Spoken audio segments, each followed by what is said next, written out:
add co-host rights to everyone who's also in the org team, please? Okay, I can do that. I will need to get the list. One question. So you are going to share your own slides, right? Yes, please. So I can actually share the slides for the code of conduct if you'd prefer. It's only one slide, so it's actually very easy to do. Yeah, let's do that. So the thing is, Sandra and the headquarters will come in a few minutes before the session starts, and then if you could share your slides after, that would be perfect. Okay. I'm now making everyone co-host who was also on the org team. Okay. If you don't have a list, I'll share that as well. No, I have it. That's good. Okay. Let me just copy paste this because other people will need to use it as well. Okay, so this seems to work. Okay. I was actually worried because yesterday the links for the session for this studio were actually the same as the previous studio for the Studio The Hague. So I was actually worried, but I sent Reiner an email, and he actually solved the problem something at 3 o'clock in the morning or something like that. So this, well, my 3 o'clock in the morning, your 4 o'clock in the morning, which is very early as well.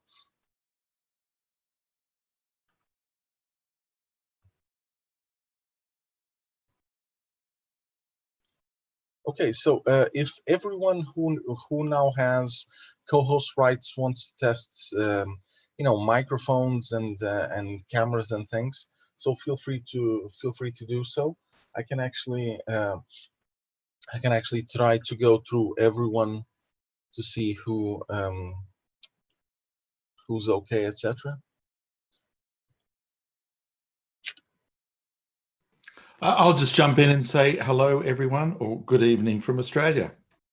Oh, no, what time is it now there? Sorry, mute button. A really civilized 7:15 p.m. So, I'm okay. Okay, so that's not a bad time. So 7 o'clock. Okay, so it's 10 o'clock on my book. So yeah, in the morning, actually, in the morning. Yeah. Okay, so does everyone? So would everyone like to try to check out sound? So Jeff seems to be okay, also with video. João, Wouts as well. So Wouts. Yes, I've just unmuted myself, so you can see me and hear me. Great. Yes, perfectly. Okay, so we can also see your bookshelf as well. So what else can you see? Actually, just the bookshelf. Okay.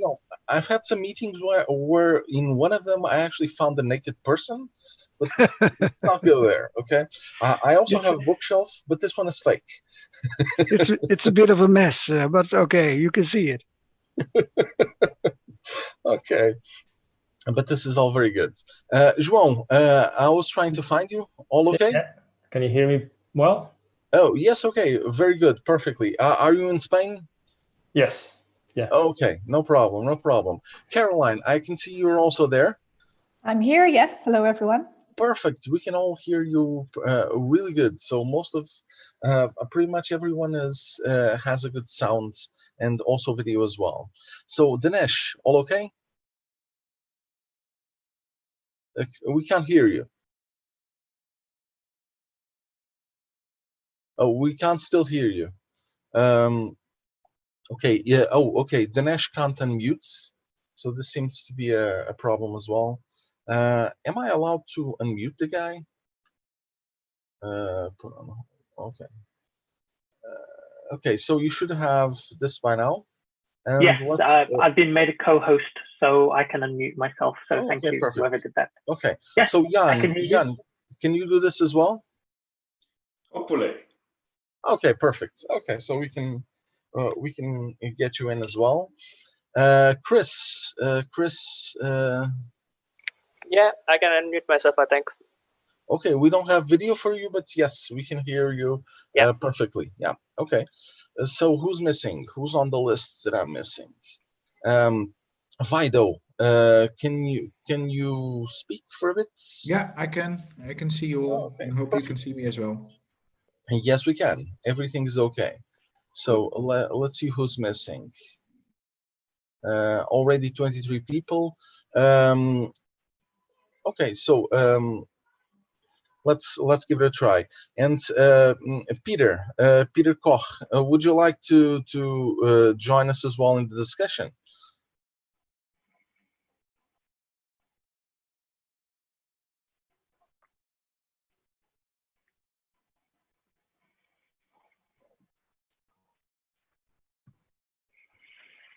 So now I'm unmuted.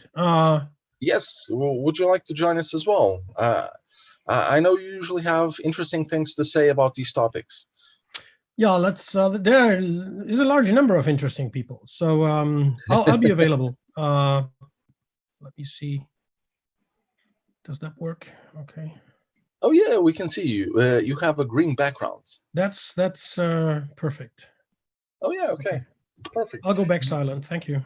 Okay, yeah, you literally have a green background. Okay, so okay, so let's see. Quick reminder. So okay.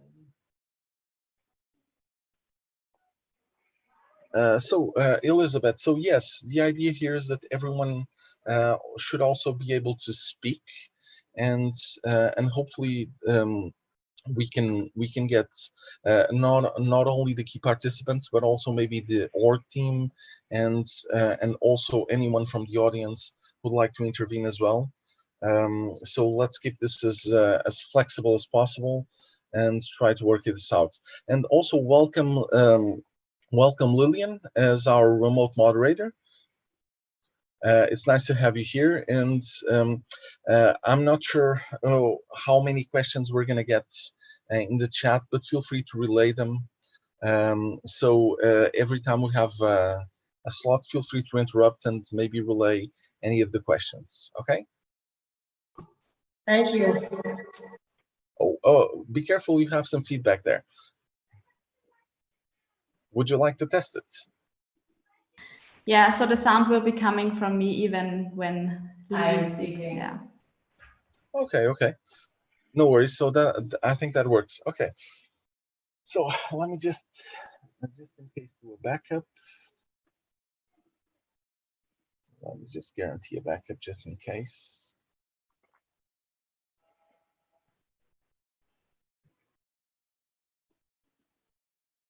Okay, so do we have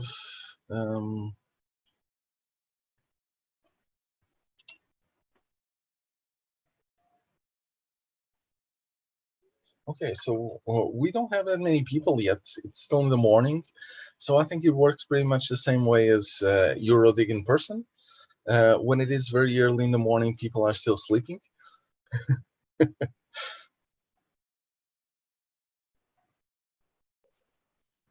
How has attendance been so far? I wasn't able to attend any of yesterday's sessions. Unfortunately, I had quite some conflicts in Brussels, but how's it been? So one of the sessions had over 100 people, and I think that this cannot reflect the total amount of people that are available in all of the sessions, because some people prefer not to use the Zoom client and just go for the streaming. They might just get questions in the forum or something like that instead of actually using the Zoom client. So at least 100 something that I saw in one of the sessions. Some others had something like 60 or 70, you know, those kind of numbers, but still good numbers compared to in-person meetings. That's good.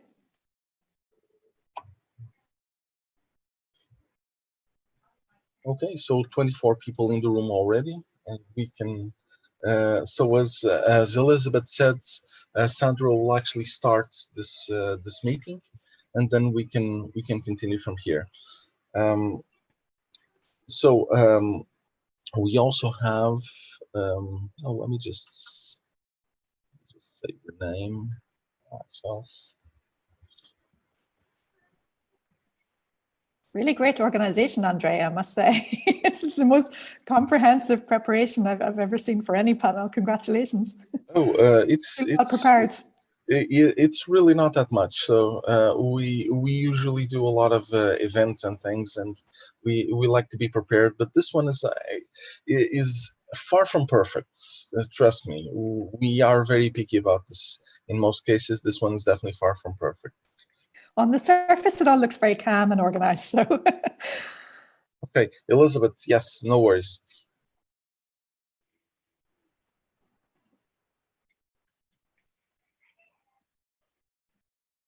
Okay, so let me just confirm we have everyone. Okay, so oh, by the way, Ilona, welcome. So Ilona is going to be our reporter, and hopefully she will be able to get some messages across in the end. So welcome. Good morning, everybody. Oh, perfect. We can hear you perfectly. Okay, and anyone else missing? Let's see. Oh, we have Eduardo as well. Eduardo Duarte as well. We need to try him out as well. Right. Okay, so Eduardo, how are you? Okay. How are things? Okay, so this is a Portuguese guy also speaking, so very sleepy.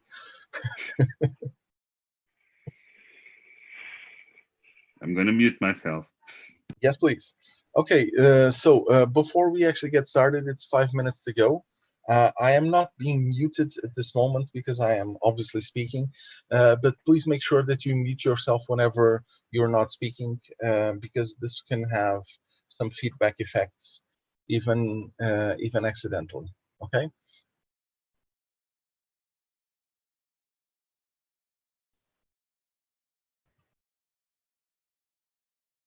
Oh, in the meantime, I did send an email about this, but let's just review this just in case. So hopefully you have, not here. So hopefully you have some, let me just confirm with this one.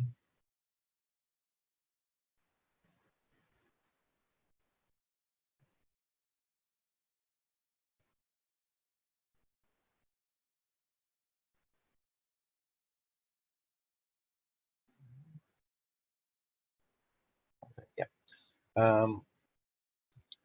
So getting back to this, so if you press the participants button, you should have a raise hands, yes, no, etc. buttons. So if you like to speak, whether you are part of the key participants or team or attendee, feel free to speak. Okay, just raise your hand and I'll give you the floor, or Elizabeth will give you the floor. So anyway, I think we have Sandra here that wants to speak, so let's hand it over to Sandra.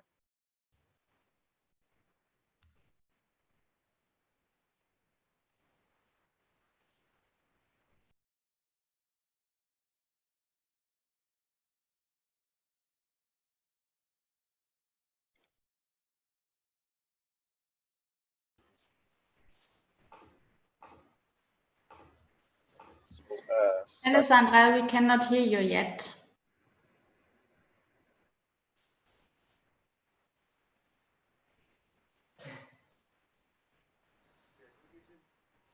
Elizabeth? Yes, now yes, we can hear you. now we are connected. Wonderful. Hello. Hello, Elizabeth. How was your night? And let us know how was the day yesterday. Anything that you would like to highlight? I was really happy with how everything went, both here on the technical side and also in the sessions. They were really interactive, we had good discussions, and I think it went even better than I thought it would, honestly. Okay. Let us know, because you were the studio where we made that experiment with the networking area. How did this go? Was there networking or was it difficult to manage? Because we are going to do this today again, right? Yeah, so we are going to provide this opportunity again.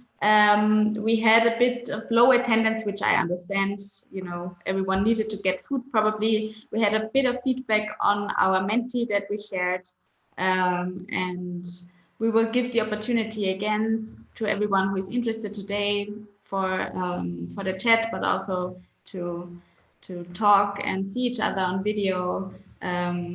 give us feedback on a few mentees. So if you're interested, please come to Studio Berlin during lunch hours and we will be there. So as we said, we didn't know really how virtual networking might work out. It could be overcrowded, it could be too little. So let's find something in the middle and let's do this experiment today again. I know in your room, in your studio, there are now 2 subsequent sessions that are basically dealing with the technical issues. One is about IPv6, DNSSEC, ATTP, before I break my tongue, HTTPS, sorry. And the next one is about universal acceptance. Universal acceptance is really, from a technical side, a very exciting topic. So Elisabeth, with this, I hand over to you. Welcome your moderator and open your studio, and all good luck for today. Thank you, Sandra, will do. And have fun as well in Leipzig. Okay, I hear we should go to The Hague first. Hi, Sandra. Hi, Nadia. Nice to see you again. I hope you could have a little bit of a rest during the break. All right. So hello, everyone, here in the room and on the live stream today, 2 of the EuroDIG here in Studio Berlin. I am Elisabeth Schaumann, the studio host, and together with my colleague Lilian, we're here from the German Informatics Society to keep the session up and running. This brings me to the code of conduct. Andre, if you want to share the slide. Otherwise, I could do it. Okay, thank you very much. Right, so for those of you who have already participated in sessions, this is just a brief reminder on the top of every session how we interact here. So please, all those present in the Zoom room, identify yourself with your full name. You can change your name yourself. If you struggle, please let us know so we can help you out in that. When you want to ask a question or make a comment, please use the raise hand tool. We have now made all the speakers and also all of the org team co-hosts. You don't have the hand raise function, so please identify your wish to speak otherwise, either in the chat or through video. Once you're given the floor, please switch on your camera if you like, and state your name and affiliation before you make your comment or ask a question. Contributions can also be made in written form in the chat and in the forum, and Lilian will review them and try to bring them into the discussion. As these Zoom rooms are for registered participants only, please do not share the session links with anyone on the outside.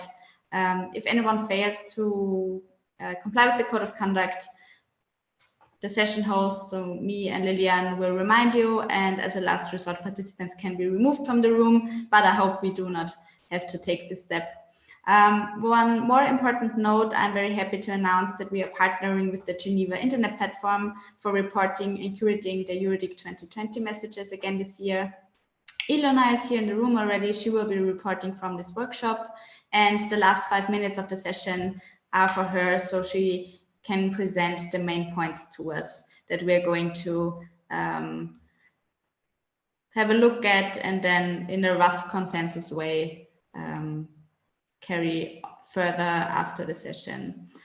With this, I would like to close my opening remarks and open the session, which is workshop 11, Challenges and Uptake of Modern Internet Standards, which is moderated by Andre Marcia. Over to you, Andre, and have fun.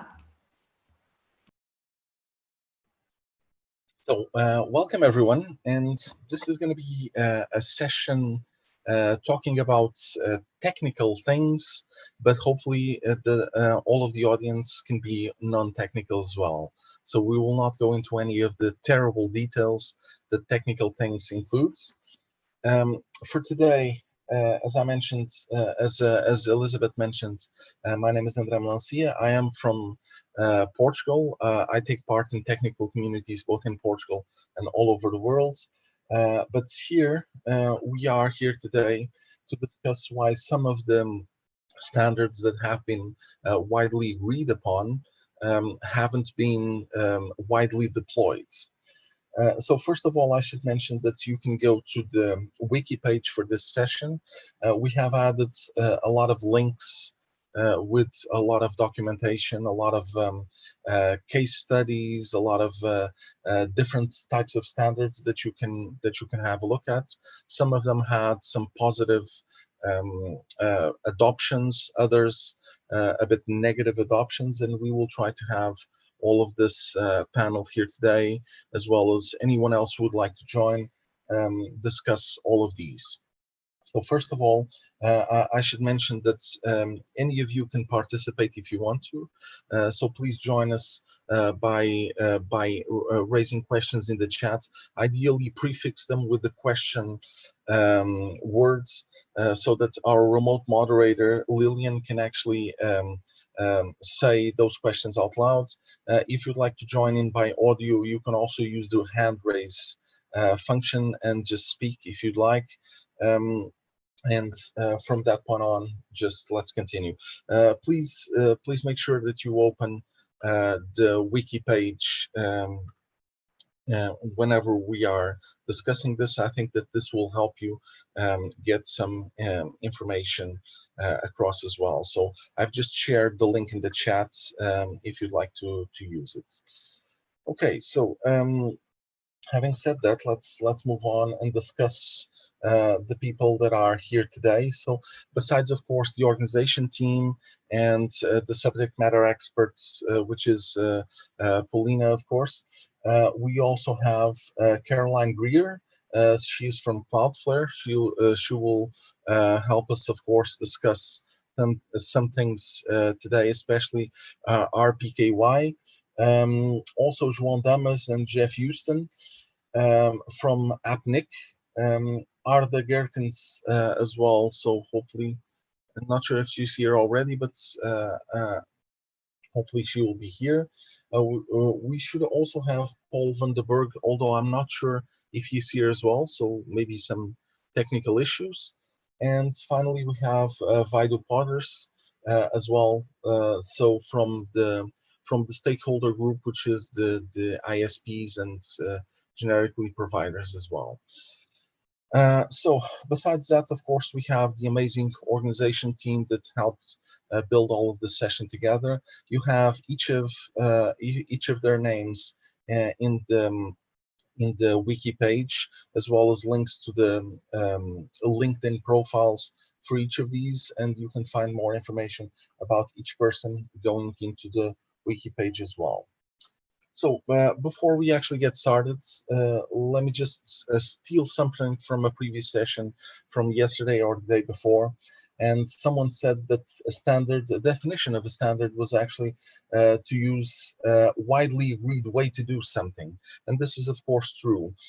So we have a few standards which we'll talk about, and I'll give you a list just in a bit. These standards have been agreed upon, so things like IPv6, which have started to be deployed or tested anyway in the 90s, and nowadays they are fairly stable. And we will try to understand why some of these standards are not being used, let's say, at 100% usage at this moment, and why we still use things like IPv4. The same for all of the other standards, but we'll see that in a bit. So all of these standards that we'll discuss in this session are the consensual ones, and we try to make a distinction between these ones in this session and any others in previous sessions, because we've had sessions for DOH, so DNS over HTTPS, and DNS over TLS as well, and those standards do have some issues regarding privacy and things like that, which sadly make a lot of people not adopt them. So hopefully the standards we'll talk about today will be the standards that only includes or mostly include consensus. Okay, so having said that, here's a possible list of standards to discuss. This is, of course, not limited to these standards. So if you feel that there are other standards that meet this criteria, feel free to discuss them, of course. Also, let's mention some of these. I would like to just give a brief introduction, because some people might not be technical in most cases, and just to understand what these standards actually do. So HTTPS, I think everyone knows HTTPS, at least from the address that you get in your browser. This is the protocol that you use to guarantee that you can communicate web pages. Most recently, this has always been the protocol, at least lately, that you've been using even for things like Zoom, although there are some better protocols to transport information such as video and things like that. Lately, because of firewalls and other kinds of problems connecting, you use HTTPS because it's a protocol that usually is allowed in and out of firewalls. The current usage is widespread. So because recently players like Google have forced using HTTPS, otherwise you would get a really bad ranking in their search. This works a bit better. Also, others like Let's Encrypt allows you to get certificates for free so that you can use HTTPS instead of HTTP, which is of course insecure. You also have IPv6, so this is the successor of IPv4. IPv4 is the one that we started to use in the beginning of the internet. It is limited to a certain number of addresses.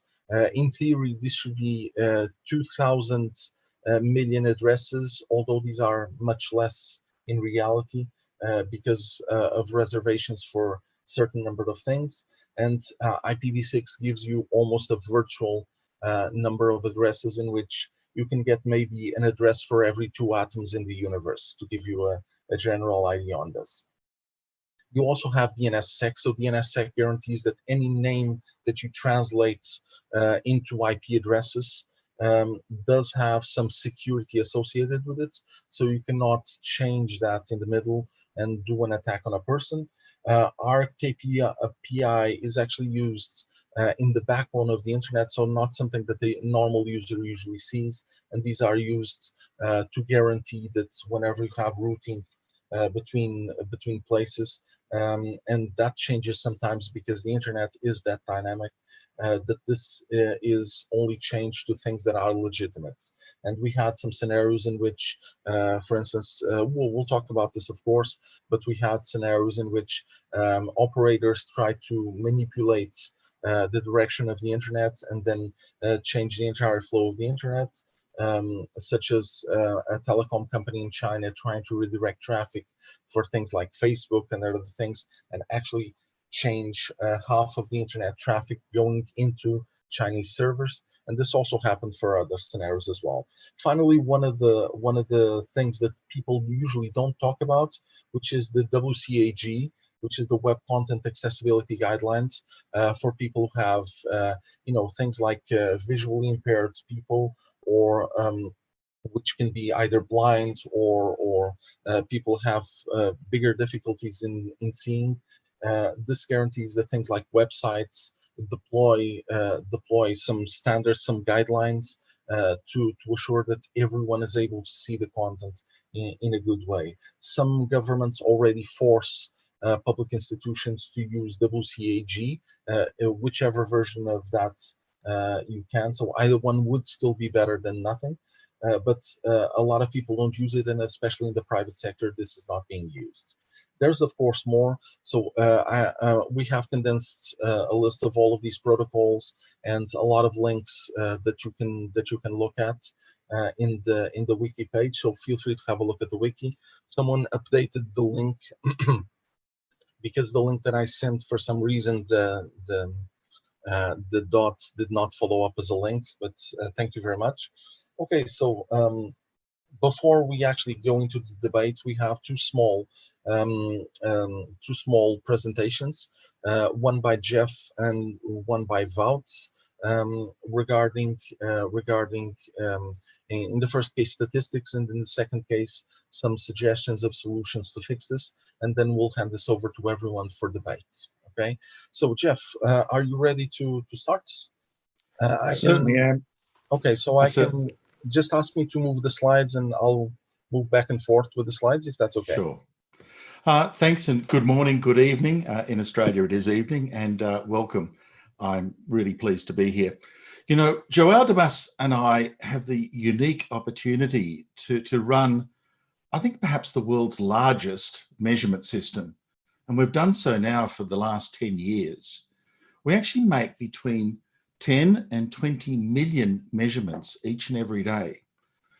They use online advertisements, and like sort of everyone who gets them, if you script these advertisements, you can see the internet the way everyone else sees the internet, from the outside looking in.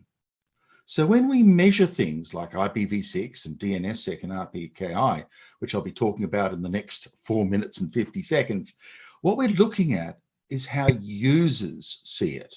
Not what network operators see, not what infrastructure operators see, but how the network itself is seen by users. Next slide.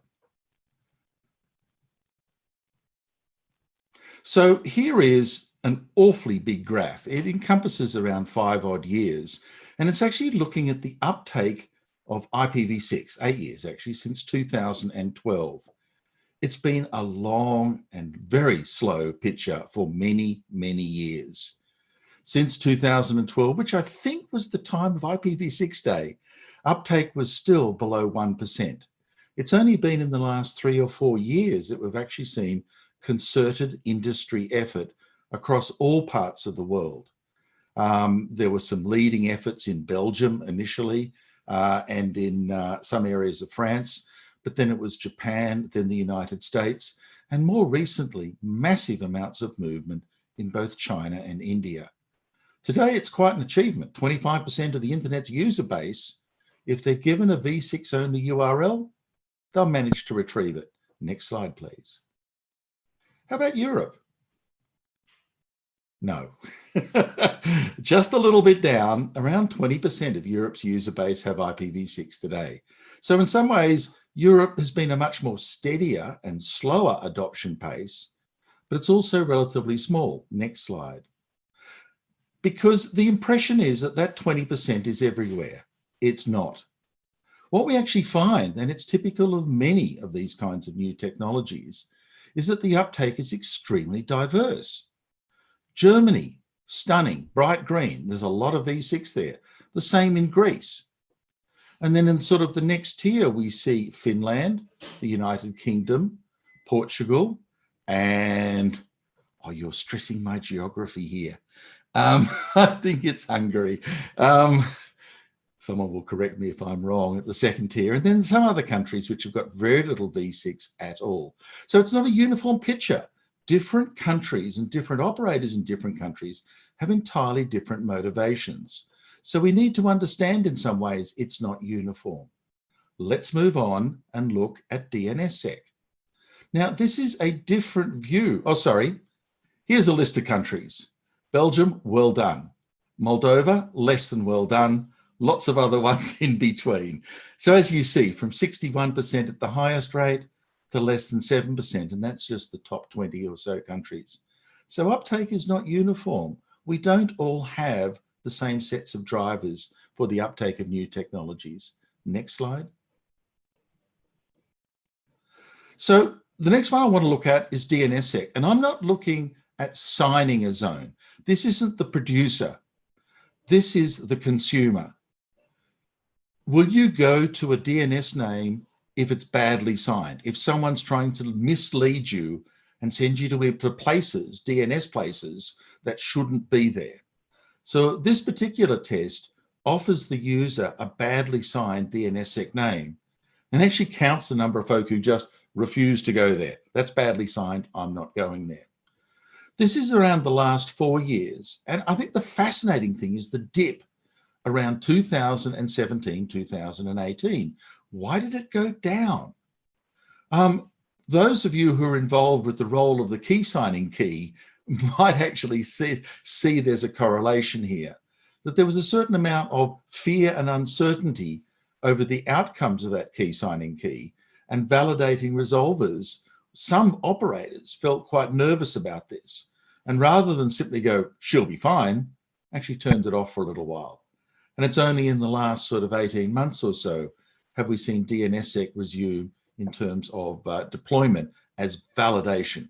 So this is resolvers, not zones. This is consumers, not producers. Next slide.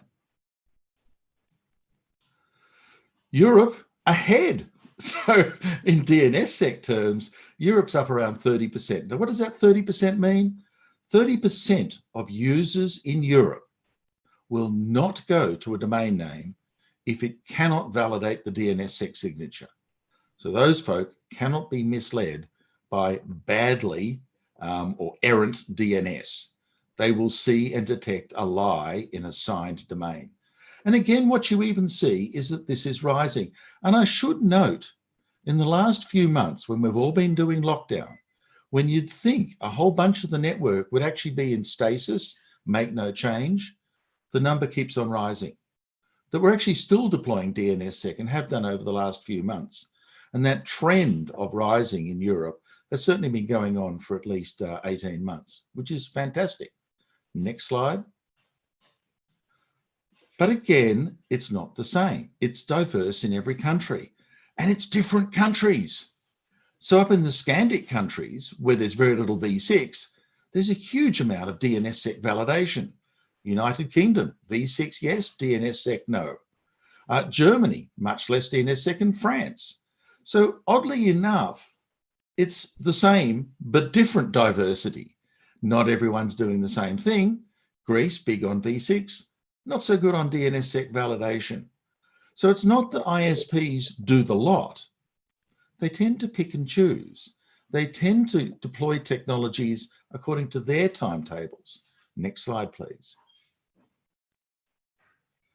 So the last one here, and we've just started this, so this is a very, very new measurement. And by just started, I do mean around 3 weeks. We're looking at the adoption of RPKI and throwing out routes that are not able to be validated, that are provably invalid routes. And so across the entire world, when we in this experiment set up a route that is obviously wrong, it's got the wrong credentials, and folk who are doing RPKI filtering will not go there.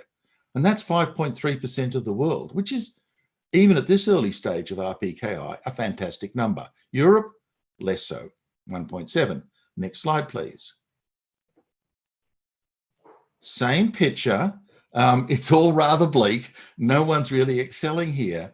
But I do notice that some countries, and a different set, including Russia at this point, actually sit behind filtering route origin validation systems.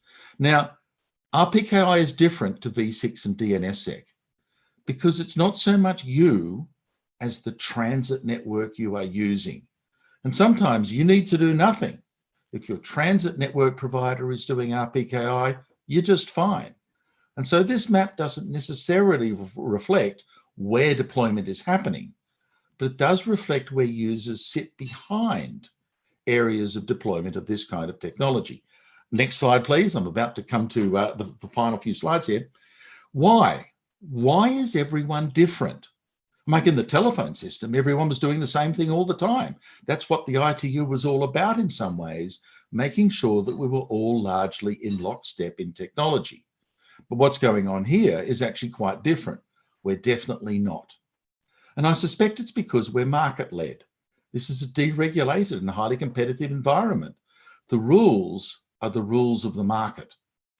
And because it's the rules of the market, there are many, many different players, and each of them have their own perspective on what leads them into various solutions.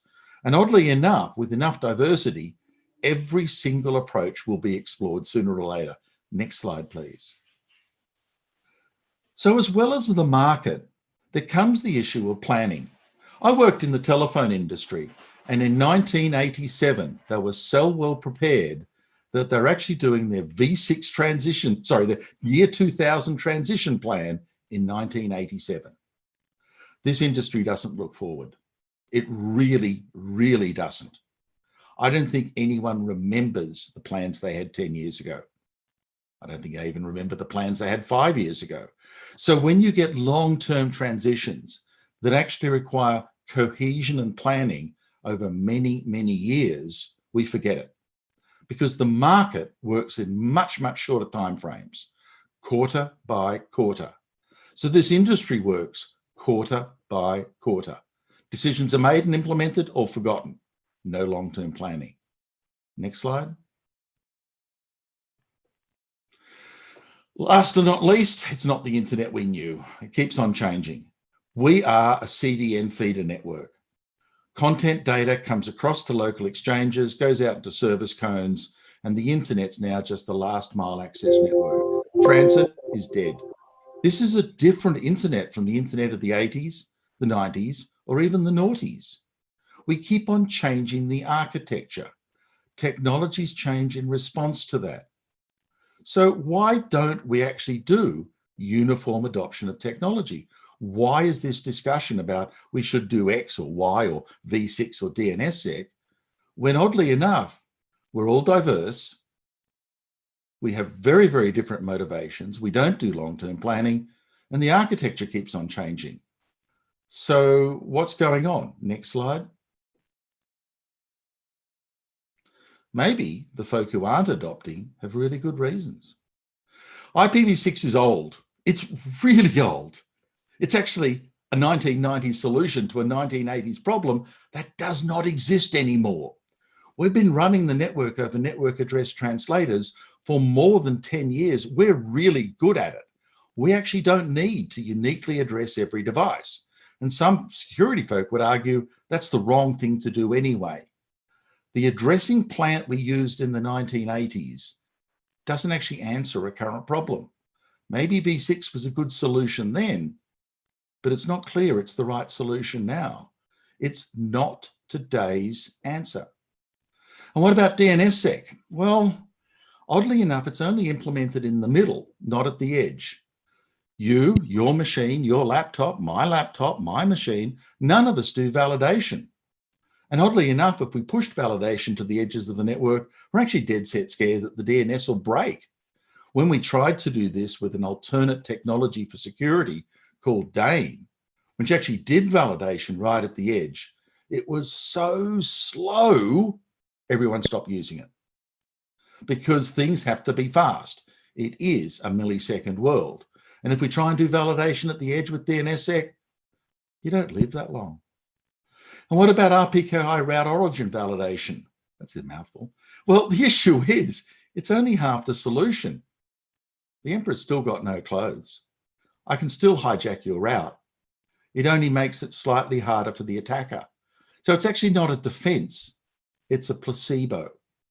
So it's hard to actually understand why we should invest a whole bunch of effort into a solution that only half works.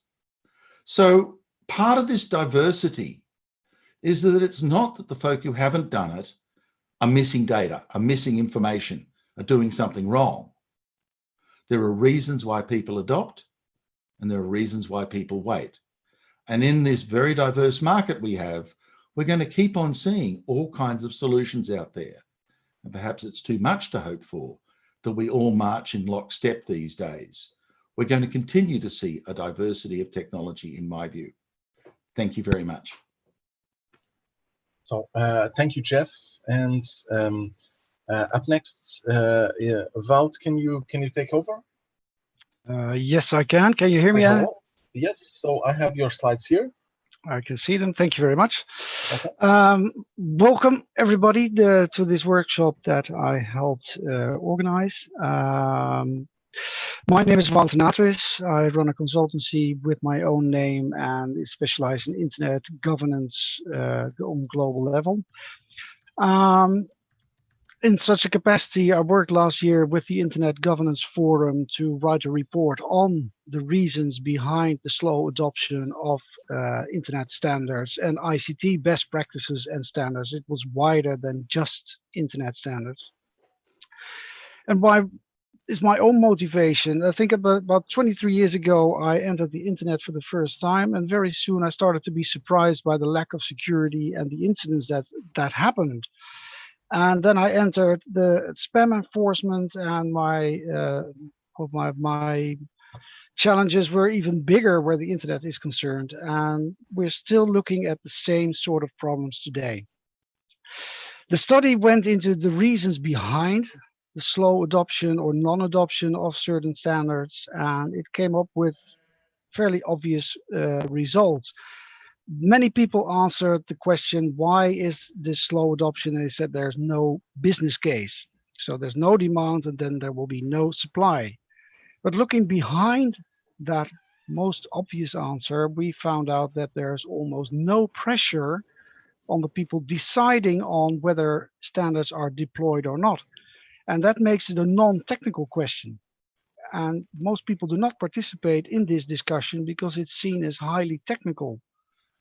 And the reasons for non-adoption may be less technical than some people perceive. So what we wound up with is that it's a collective action problem. No one benefits from looking at adopting the standards first. It's even a negative where profits are concerned because you don't make less profits than the people that do not deploy.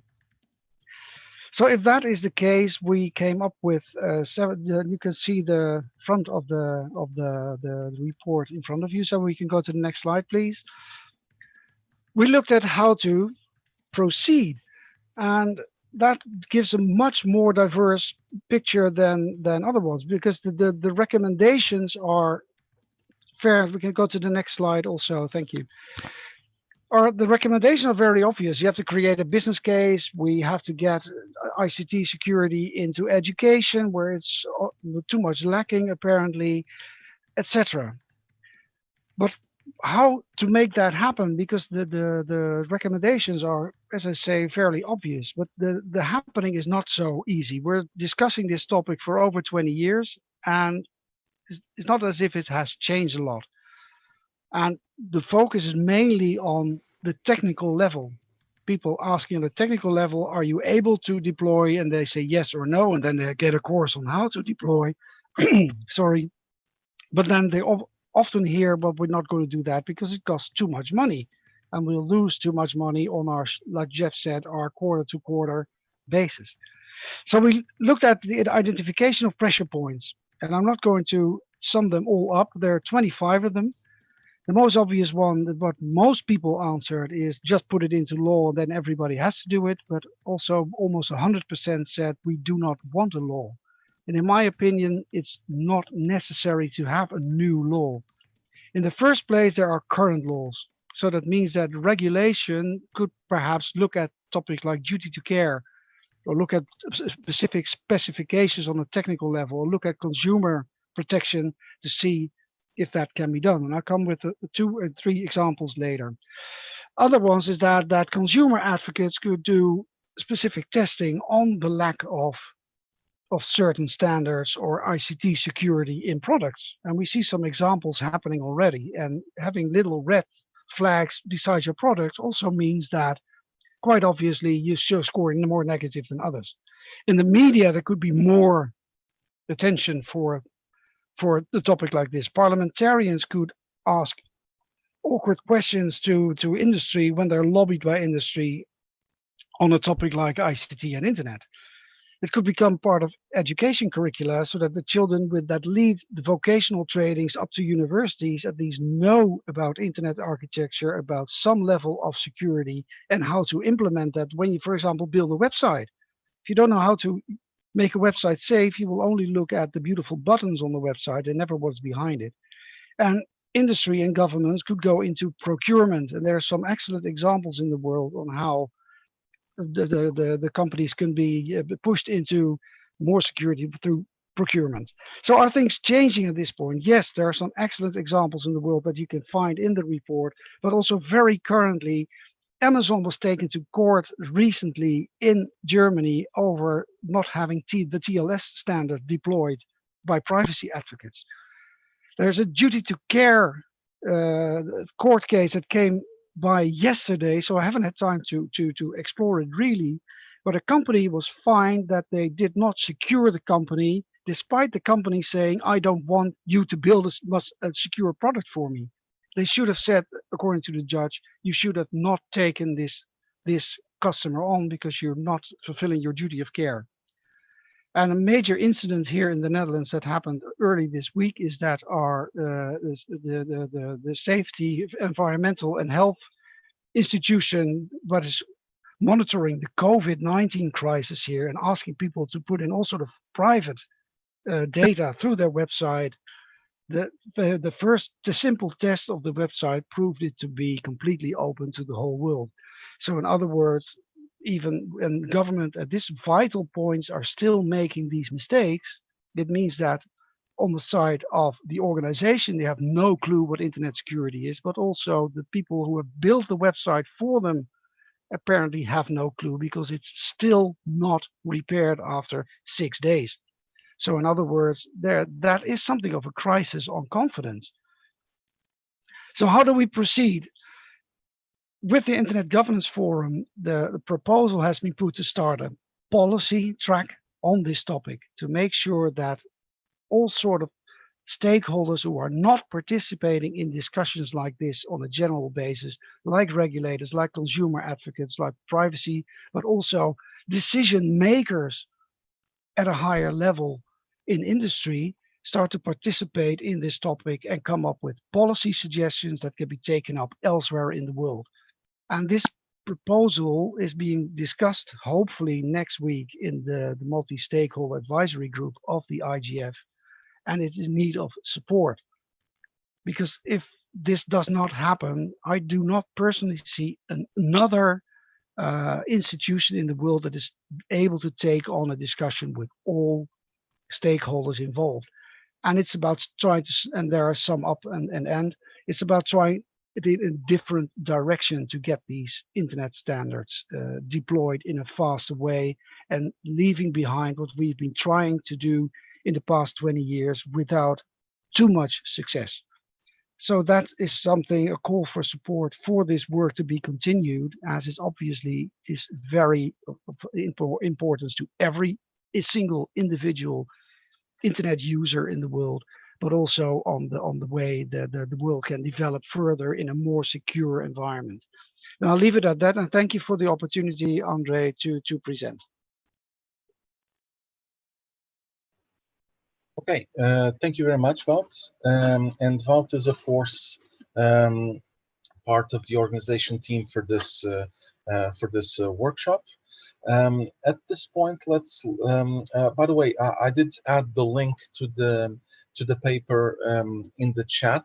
It is also available in the wiki page, as well as many other links on the wiki page, also available for other kind of technologies as well. So at this point, let's review the list of technologies and give the floor to people, starting with our invited speakers first. So let's start this in the order that we see in the wiki. No particular order, but maybe if Caroline, would you like to start? Sure. Thanks very much. And this introduction was extremely helpful. I come from a public policy background, so I still find myself learning a lot from technical presenters on these matters. So I'm representing Cloudflare. Cloudflare, for those that don't know our company, we're a cybersecurity company. And our mission is to help build a better internet, making a more secure and private internet. So in general, we are very quick adopters of internet standards and protocols, particularly if they are in furtherance of that mission to help build a better, more secure internet. So I think, you know, all the standards that we see here, I must confess, WCIG, I'm not so sure, but certainly all the others, we have jumped on very quickly. Our goal as a company is to make it ridiculously easy for our customers to transition to these protocols. And we typically provide free support for all of them. So just looking at that list, I mean, IPv6, we've had full support for that to our customers from 2012. DNSSEC, we've been deploying since 2015. We've integrated that with our domain name registrar product. HTTPS, yes, automatic support for our customers through SSL certs. And there are many others, some that we haven't discussed this morning, such as TLS 1.3, which we've allowed to all our customers since 2016. And then, et cetera, DOH, DOT, you name it, we've pretty much adopted it. So yeah, I think it's a very interesting conversation about what are the drivers to help industry adopt these protocols and standards. And I mean, RPKI is a big interest area for us. So in 2018, we decided to take on a leadership role to help secure BGP routing. And we did that because we really believe that network operators need to just take a different mindset towards BGP security. And RPKI is certainly one step in the path towards doing that, reflecting, I think, Jeff's comments possibly in the chat. This is, it's just one step. It's not the full solution, but we would really push for transit providers in particular to adopt this standard. We have blogged comprehensively about this and the risks of BGP leaks and hijacking. In particular, I would point you to a blog that we did last summer where we discussed the impact of our friends at Verizon not having deployed RPKI. And really, there's an impact on the whole ecosystem of a large provider not taking on RPKI. So that is really the angle that we come from. It's not kind of, naming and shaming directly at providers, but given that there's such a cascading effect on the whole ecosystem of not adopting this and signing the route, it really is quite problematic. So, I would sort of agree that regulation is perhaps not the right route here. I mean, we try to work through industry coalitions, industry groups to encourage that take up. Sometimes we don't frankly understand why there's such resistance. It could be, there's no ROI on this, or it requires engineering work, and it's somewhat down the list for some companies. But we sort of stepped up a little bit on RPKI with a campaign that we launched in April of this year, where we launched a website called isbgpsafeyet.com, where you can test whether your ISP has deployed RPKI. And, that might seem like an aggressive campaign, but we've been pushing this for 2 years. And we haven't seen, the progress that we would like to see on that. And for us, the internet is too vital for all of us. And okay, this campaign was launched during a pandemic, and there was some criticism from the community as to why we did that when we did. But I think if anything, we saw that the internet was more vital to all of us during the time of the pandemic, and internet security is just an ongoing permanent issue. So I will say from that campaign, we did see an increase, particularly in the first week of that campaign. It was a single-digit percentage increase based on previous weeks. But we did see a rise, and we've been in very constructive and encouraging conversations with providers. And, we'd like to help. I mean, we're there, the code is open source. It's all out there. Definitely appreciate this is engineering time and effort for other companies, and, that's problematic for some, but, we're all in this together, and internet security is a shared challenge that we all need to confront together. So that's why we launched that particular campaign. So yeah, maybe I'll stop there. Hopefully that's helpful. Happy to take any questions or continue the discussion on some other standards. Thank you very much, Caroline. And before we move on to the next speaker, let me just mention that both you and everyone will be able to come back and answer any follow-up questions. So the idea here is to keep all of these as short as possible, so that each person has more than one turn at this.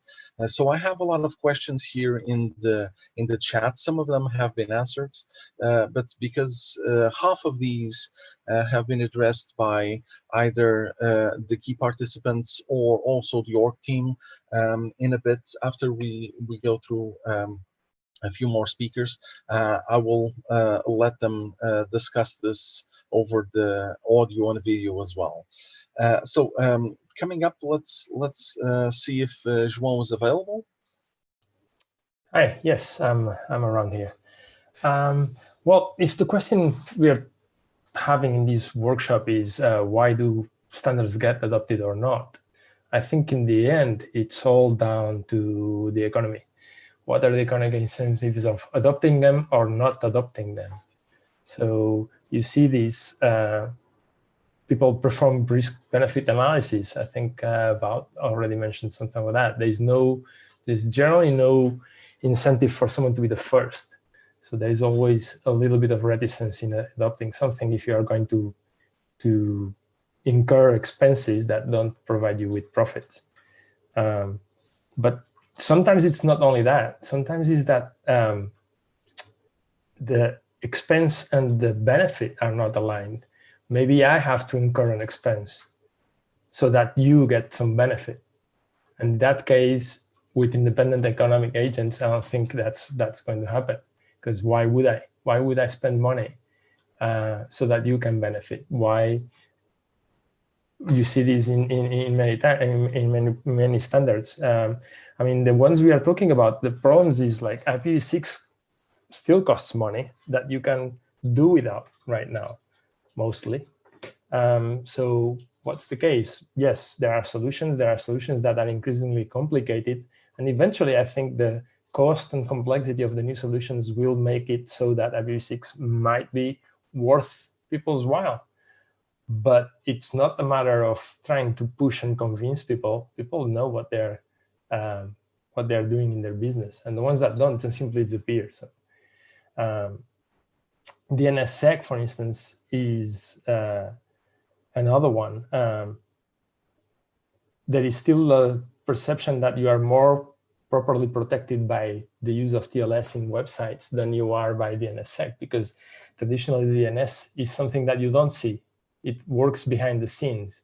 You type a URL and you get the website.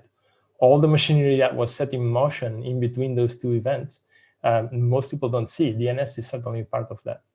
So how do you incentivize that? Hard. I don't think there's a... And RPKI has a fundamental problem from my point of view.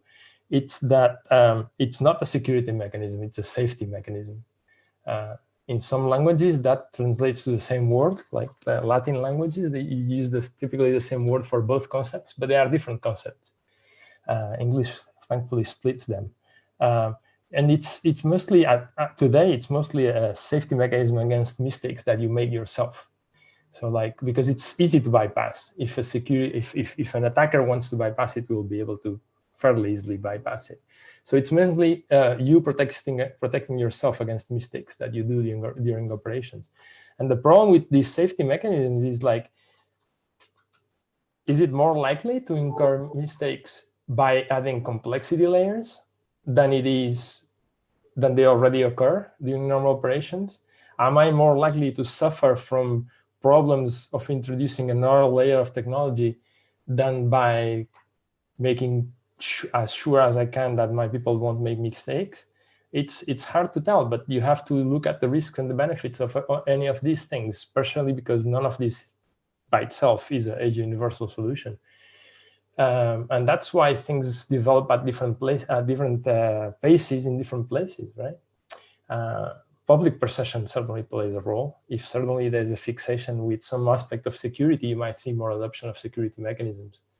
But in the absence of that thing, it's just life as normal. People get mugged in the street just like they get their credit cards stolen on the internet.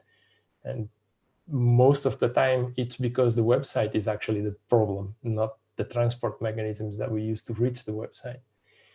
So it's not a unique answer, but certainly, well, at least not in the specifics, but in the generals, I think there is basically where the economy goes, technology goes. I think that's all from me. Okay, thank you very much, João. I see that the chat is very active. So yesterday and the day before, we've seen some sessions where there was a parallel discussion in the chats. I will try to make sure that I copy all of the content from the chat into the wiki page as well. Okay. I'm also interested to hear a bit about other stakeholders as well. So far, we've discussed mostly technical problems and sometimes economical problems as well. But I'm also interested to understand the political problems. Arda, would you like to intervene at this point? Yes, sure. Thank you. Welcome. Thank you very much. I wasn't in the meeting in the beginning because I had some trouble getting in, but I'd listened all of it, so I've been there all the time. Just to let you know. Common issue, no worries. Okay, so let's try to view this from a point of view of a politician. And sometimes I feel like I'm repeating myself in this discussion, but I feel like I'm repeating myself in the whole discussion coming to politics and ICT. The thing is that you don't have politicians with knowledge about the subject. You might encounter one who has a little bit of knowledge or maybe a little bit more, but most of it, they don't have any knowledge of it at all. If I look at the Dutch parliament, we have 225 people in both parliaments. And I think maybe 3 or 4 of them have any ICT knowledge. And then we don't even talk about the technical situation. It's not a sexy subject. Even if we talk about privacy and security all the time, to go to this, what we would as politicians see like a minor situation, talking about the standards, it's not sexy at all. So actually what you have is a marketing problem. And you could dive into all the technical situations. Why do we need IPv6? Why do we need DNSSEC? And I think I think already also I think in the report of Wout, we've stressed that there are much more actors to make sure that we have security everywhere. And for instance, in education, like Wout said, the example of the website on COVID-19, which was built without any basic security, shows how that knowledge is lacking on the people who need to have that. But we as politicians are not going to solve that minor problem. What you actually have is a marketing problem. And I think the example of Cloudflare shows that once you start a campaign on why is the security so important and what does it do to you as a consumer, that might help. I'll give you an example. In the Netherlands, we had a campaign. And a campaign that was made from the banking, from the financial sector. The banks had a campaign. They said 3 times knocking. You have to knock 3 times, and they had like 3 checks you had to do before you go and to your bank on the website. So is it secure? Do you have your log? Is there like 3 checks and balances you could do before you would enter? And that really helps. You can see people thinking now like, okay, so I have to check before I move on. I don't think people or the public will start asking for this these security elements. I must say I was triggered by something that was said by one of the speakers before, who said that this is a market-driven market. Yes. So I think they have indeed a short-term policy. And I'd like to compare it with another job that I'm doing. I'm the managing director of the Dutch hotline on child sexual abuse material. And actually you have the same problem over there. The majority of the hosters don't really want child sexual abuse material on their websites or internet. But, you know, as long as there's no incentive or no pressure from outside, they will not really work hard to get it done, because it takes time to get it down. It takes time to implement tools. It takes money sometimes. So, but once you start pressuring them with legislation or maybe fines or with more regulations, then they started to wake up. And if you offer them easy tools, which I think they're already there, then they'll start running on the subject. So I think politicians here should actually start to put more legislation on there. And in the Netherlands, we've had some very good examples of policies that were made, but there was no consequences to those policies. So if you didn't implement them, nothing really happened. And when we had at that point a minister who had very good guidelines, a very good policy, but we had workers who didn't even know that policy existed because there was no consequence to it. So I think basically what I would advise to you is get a marketeer to translate your problem and the consequences for the internet to the politicians. Please stop all the technical talking, because I can see already now you would, discuss amongst each other on one side why it's necessary to implement them, and on the other side why the one is better than the others and what's technically hampering them. As a politician, that really turns me off. I don't want to know about that, but I do want to know about the importance. And if I make one last comparison, it's like with a car. At one point we decided everybody should have those security belts, and everybody knows we should wear one, and still we don't do it all the time, which is really stupid because it could kill me if I don't. But it's the fine that really makes me put that thing on, because otherwise it's going to cost me a lot of money. I, as a consumer, don't know what standards they have. They have standards. They're being tested every year when I bring my car to the check for the annual check. But I don't know what the standards are. I don't care. That's for the industry. So I think that's a good comparison for you to start with, and get some marketeers out there like Cloudflare did. I think that might get us somewhere. Thank you. Thank you very much. You made some very good points. Let me just say that in my country, some of the standards were actually adopted at the government level. So they determined that all public institutions needed to comply with certain things. In this case, I'm referring, of course, to WCAG, so the accessibility guidelines. Yeah.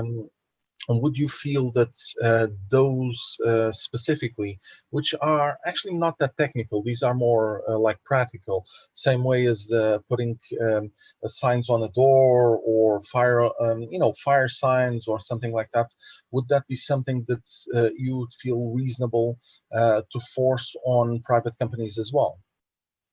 Well, I think the word force here is actually the key word, because we have the same thing. We have those guidelines. And I tell you, I think it's like a couple of years ago, one of our kind of bigger cities, they built a new website that cost about 20,000 euros, and they didn't follow those guidelines. And that's a public organization. That's just crazy. So yes, we have all those guidelines, but if we don't force them to use them or fine people if they don't use them, I don't think we'll ever get there. So you need to have something well, you need to have a consequence once you don't stop. And I think it's a good thing if you put it into your policies as a government that once you have a new project, then it needs to follow these guidelines. But again, if it doesn't, if there are no consequences when you do it, we have the guidelines in the Netherlands, there are people still not following it. Okay, thank you. Let me just mention that you brought up another very interesting example. I'm very young. I still look very young, but I got my driver's license in the 90s, and at the time it was already 10 years since there was a mandatory seatbelt obligation.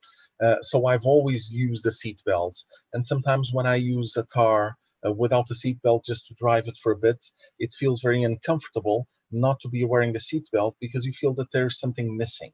Okay, and regards to this, I actually have a video. Let me set this up. So this video was about 2 years ago. So there was the Safer Internet Day here in Portugal, and a few companies. One of them was our National Guard, but also companies like Microsoft and others decided to do this, and they had something between 500 and 1,000 kids. So just in the workshop that we did for safety, actually hacking, but let's not get into that at this moment. We had 500 kids just understanding the problems with security. And in one of those cases, this was the result. So in the beginning, there is no sound, but you do have subtitles, okay?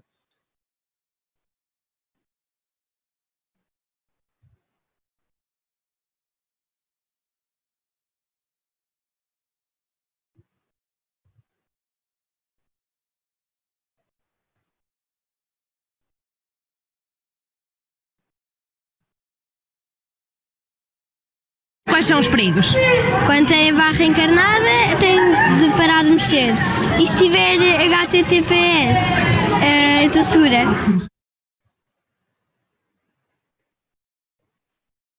Okay, so the video is actually quite simple, but when I saw this, yeah, yeah, this was very nice to see, and this goes to the same example that you mentioned, which is about the seat belt. And in this case, someone this young, I'm not sure if you were able to hear the sound correctly, but at least the subtitles worked. The sound was. This was actually very interesting for her to say this, because kids from an early age can see the browser and they immediately understand that if something is green, that's good. If something is red, that means it's bad. So in that scenario, we can understand that normal people, not IT people, do have some understanding about things like security, maybe other things as well, and maybe also people can interact and with providers and requests that that they guarantee some of these things, like make sure everyone uses HTTPS. And a lot of companies here in Portugal didn't use it up until very recently, so people complained. Hopefully, of course, not banks or anything like that. So this is actually a video that I wanted to bring up to spark debate as well. So if this is okay, maybe we can go on to the next with the next victim, which is Vido. Are you around? Yeah, I'm around. Okay. Yeah, thank you. Okay, so Andre. please join us. Well, I want to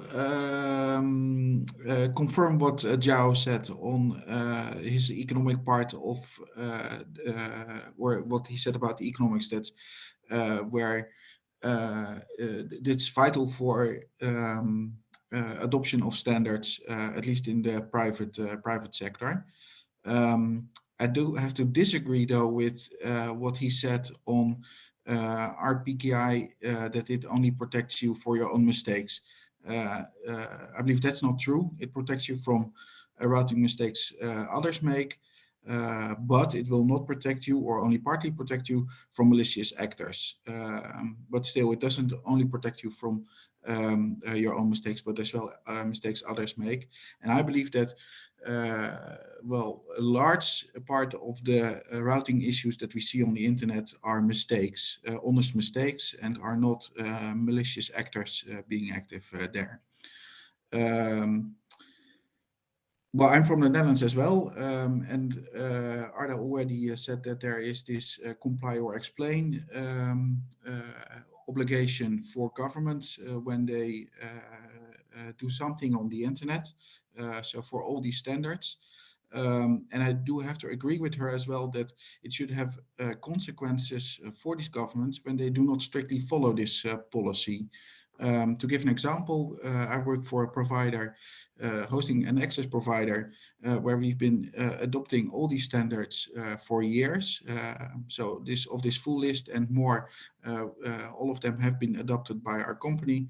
And what I see is that when I talk to governments, or when I send them a quote or something, when there's like a public offering that they, or a public, I'm sorry, I'm looking for the English word for it, but when they ask the private companies to send them an offer for, I don't know, something that they want to buy, or a service that they want to take from an internet company, is that this policy is there to comply or explain, but it's very, very easy for them to not follow up on this policy. So there, I believe a stricter monitoring of following this policy is really necessary, and it does not only cut it when having this policy. And actually it's very interesting, because I've seen in the same type of incentive or the same type of behavior in well, a private company or a partly private company, the Dutch registry, SIDN, which is responsible for the .nl zone. They have an incentive for the registrars to adopt standards as well. So if you buy a domain from them and you implement all those standards, then you will get a discount on the price of the domain, which has been very, very useful for the implementation of DNSSEC on domain names. They've started it for IPv6 and for email standards, etc. And that has been a real success for at least the content side on the internet in the adoption of standards on the content side of the internet in the Netherlands. At the same time, so they spend lots of money on this. At the same time, I see that it happens quite often that they have to buy services or goods and they decide to buy them from companies that do not follow up on these standards because there are other issues more important for them. And I think that when you have such a policy within your company or within your government, that you should be strict on it. Do not make it a wish, but demand for it. And if the supplier cannot offer these standards, then it's just doesn't cut it. It's just not good enough then. So yeah, that's what I would like to suggest to the audience. Yeah. Thank you very much. Next up, although for technical reasons we cannot have Paul van der Berg here today from the Dutch government, we do have Martin Vleem from Microsoft, and if you'd like to take the floor. Yeah, okay, that's fine. Yeah, can you hear me? Yeah, coming through, thanks. Okay, so yeah, just a short perspective from a vendor, Microsoft in this case, on our DNSSEC journey. So we've long been evaluating whether we would implement DNSSEC and DANE in our email systems.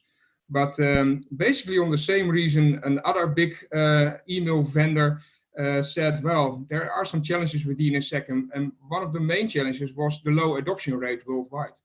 And of course, for DNSSEC in mail scenarios to be effective and successful, both the sender and the receiver need to implement these protocols. Otherwise, you basically fall back to unprotected in that sense.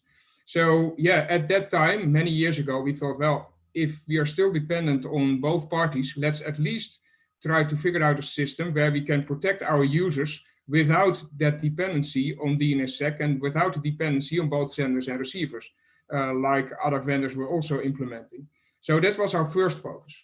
But interestingly enough, of course, adoption grew. And then actually basically, and I think Paul van der Berg would have been talking about that maybe also, based on several policies, for example, within the Dutch government, that basically mandated or used a comply or explain list for these protocols, we said, okay, it may be interesting to see if we still are going to implement this and what the use cases would be. And an even further approach in there was that also the Dutch government basically made it somewhat mandatory for itself, basically to set an example to the market and to other organizations about the implementation of these standards. And based on that approach and based on that feedback and also growing feedback from other organizations, other countries and other customers, we said, okay, let's see what it really takes to implement DNSSEC and DANE in our systems. But you don't flip over that switch over one night time, especially if you process many hundreds of billions of emails each month. So you have a large system, you have availability challenges there, SLA challenges that you need to cover. So that takes time. And actually also interesting, we have heard a lot of speakers about the pro and cons of DNSSEC and why you would or would not adopt it. But interesting enough, also our own security people at first instance were rather hesitant, whereas normally if engineering proposes to implement a new security standard, they're always in favor of it. But concerning DNSSEC, there were some hesitations. Indeed, if you look on the internet, you see a lot of websites that publish a lot of issues that customers have or downtime issues that organizations have after implementing DNSSEC. So we were warned in a way. But still, we see a rising adoption. we do see more experiences, and we also worked a lot with standards bodies within the Netherlands. I think there's also someone from them, Bart Knubben, also joining here, who basically also explained about the maturity, the increasing maturity in there, the pitfalls in there. So that also helps, basically collaborating with the knowledge that's available from different institutions and organizations. So basically participating there, doing in some sort of a partnership. But still, it's going to take some time. We have to figure out performance. We have to figure out SLA. We have to figure out technologies like key rotation, all sorts of things that make it also pretty difficult or challenging to do this at huge scale, because that's what we're talking about. And of course, there's also something like customer choice, because it's interesting. For example, what would you do if we will send an email and try to protect it using DNSSEC and DANE, but the receiver doesn't support it? What then does our user want to do? Do we have to drop that mail? Do we want to keep that in a queue? But you maybe understand that if we have to keep millions of emails in a queue, well, we may have to double down over our data center capacity there. So a lot of policy decisions that we also have to make. But still, we have now agreed to basically implement this. It will take some time, but it's interesting to see all the forces in play in there. So both from a political side, the pressure that actually works, but also increasing maturity, also the partnership. And I think that collaboration really helps in driving this and driving basically all the protocols towards a more common implementation scenario. Thank you very much, Martin. So in the screen, I actually added some of the feedback for Azure that people can add and request features. This was about 4 years before this was really started. Ironically, you are probably familiar with this name. But one of the interesting things that I noticed here is the number of votes. There aren't that many votes here, but if you go to this one for DNSSEC, so previous one was IPv6, this actually has 4,500 votes, and it's still under review. So yes, the actual needs for DNSSEC, especially because a lot of academic institutions all over the world, etc., do insist a lot on DNSSEC, and there are some positive and negative things about all of this, of course. But it seems, at least from this perception, that people require DNSSEC more than IPv6, which is something that I would not expect at first glance. Anyway, let's open up the floor now to everyone. And before we do that, let's go to our remote moderator. So let's talk to Lillian and see if there are any questions you'd like to ask, and then we'll get someone to answer those questions.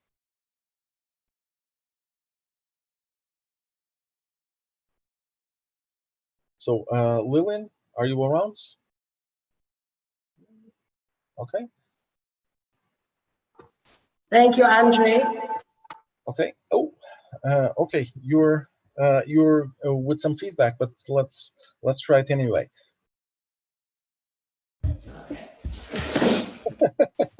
No worries, no worries. This is normal in this scenario.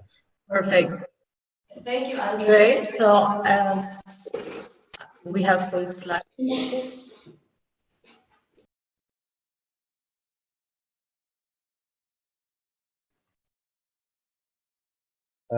Feel free to try to speak.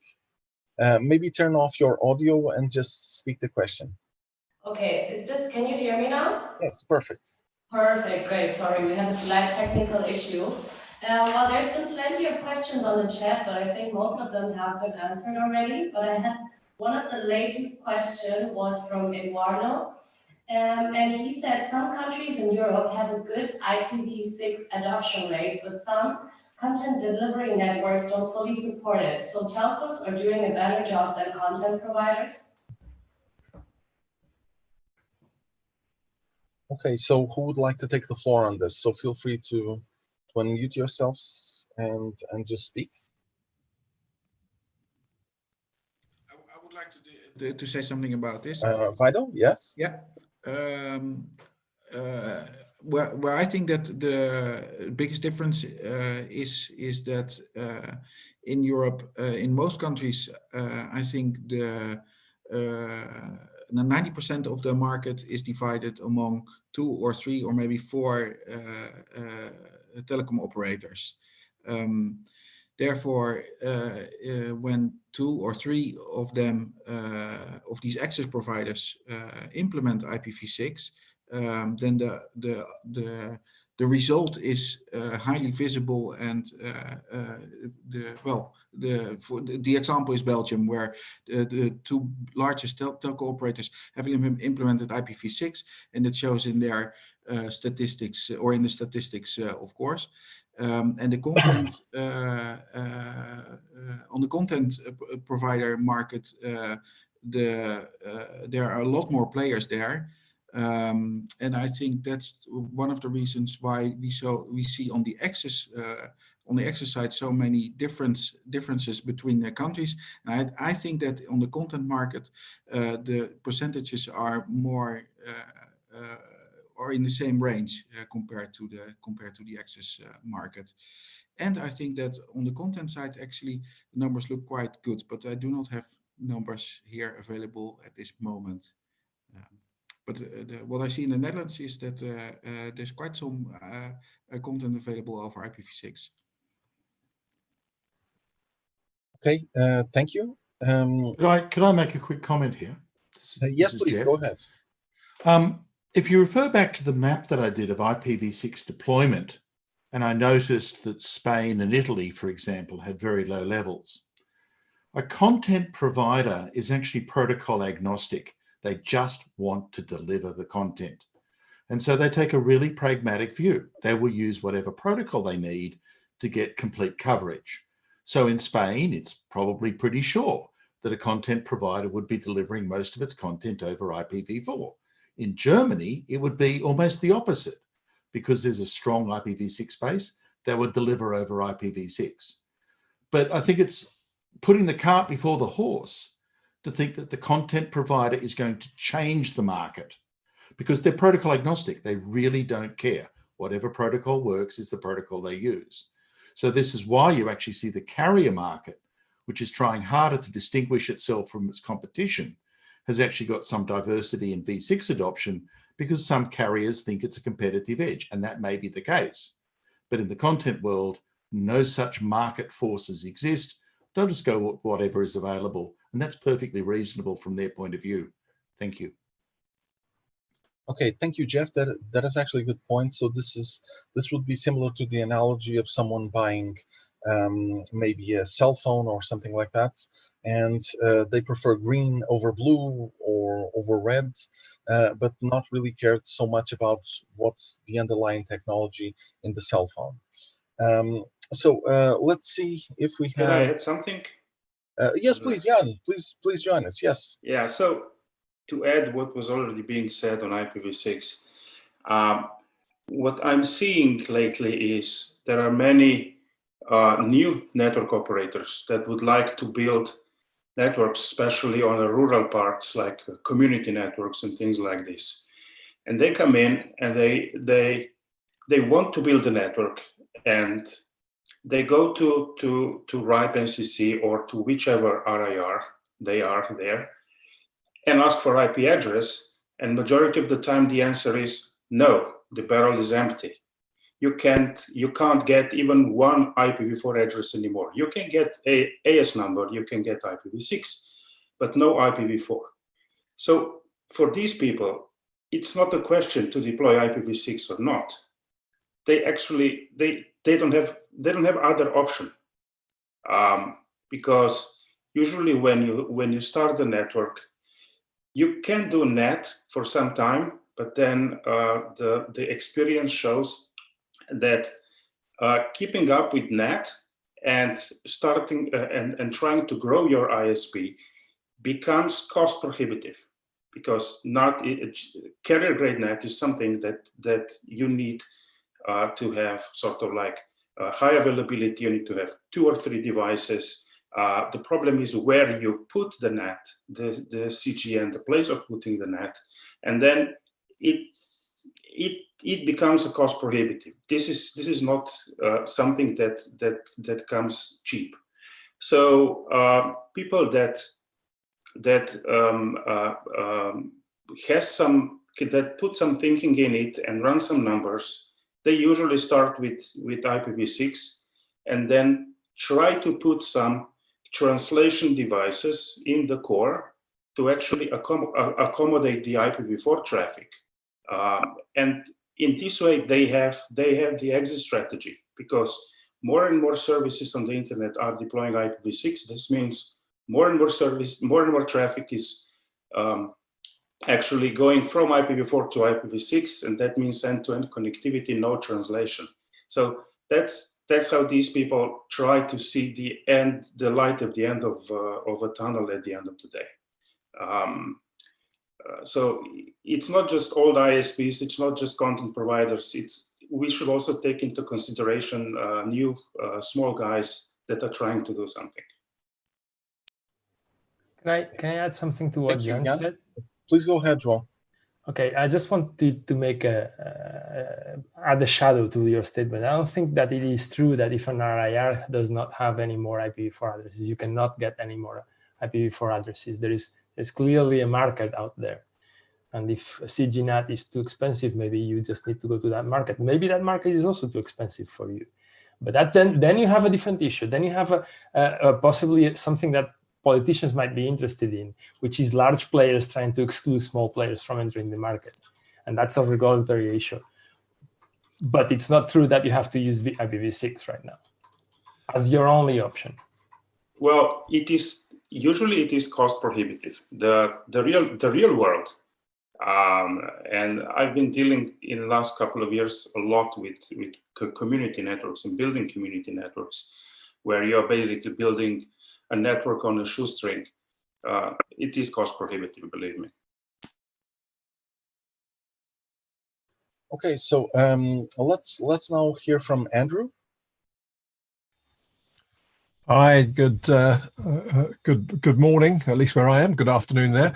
I'll just maybe pick up on a couple of points from the Zoom chat which attracted my attention and just throw those in. One was a point raised by Simon and others, just in response to one of the points that came up earlier, which is this idea that if in procurement requirements particular standards were mandated, that would help. And I think the observation from the comments on the chat is there's no shortage of mandating of standards. The problem is in different countries, certainly different governments mandate slightly different lists of standards. So an easy first step might be to agree a common list, because if there isn't a common list, it won't really drive behavior. So that would seem like a fairly easy non-technical win to be done. And then the second point, again, this was in response to better marketing, and I can't see the chat comment now, so I can't remember who made it, so apologies, but which was, do we need either a widely recognized, widely marketed kite mark type system to cut through all of the detail, the complexity, the technology, and just say, the equivalent of, this is an approved seatbelt, or this is an approved emissions sort of friendly engine. This is an approved set of standards that collectively will tell you that the ISP, the CDN, whatever, is secure. Or if not a kite mark, maybe some sort of traffic light system to say how secure, but something to really simplify this for the 99% of the population that don't understand and don't care, frankly, about the tech. So those were the two things from a great deal of comments on the chat which attracted my attention. Okay, so let's open up the floor to anyone who requested. You can just unmute yourself and speak if you'd like. Okay, no victims. Andre, I just had one comment which didn't really come in. So we have discussed about companies not necessarily having an incentive to adopt certain standards, but I think especially with respect to RPKI, there have been ASs who worry that they might actually misconfigure and lose out on business. So not only not getting any benefits, but also the fact that they might lose business. That puts them off as well. So just wanted to throw this in. Okay, so the economical side is probably one of the biggest reasons. I also see a similarly related reason as well, which is about responsibility.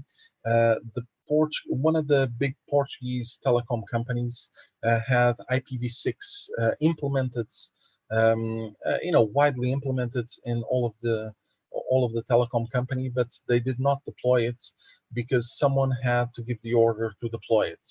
So it was not a technical problem. This was a bureaucracy or a responsibility problem, something like that. So that can also occur. So anyone else would like to join in before we finish? So any final notes, any final comments?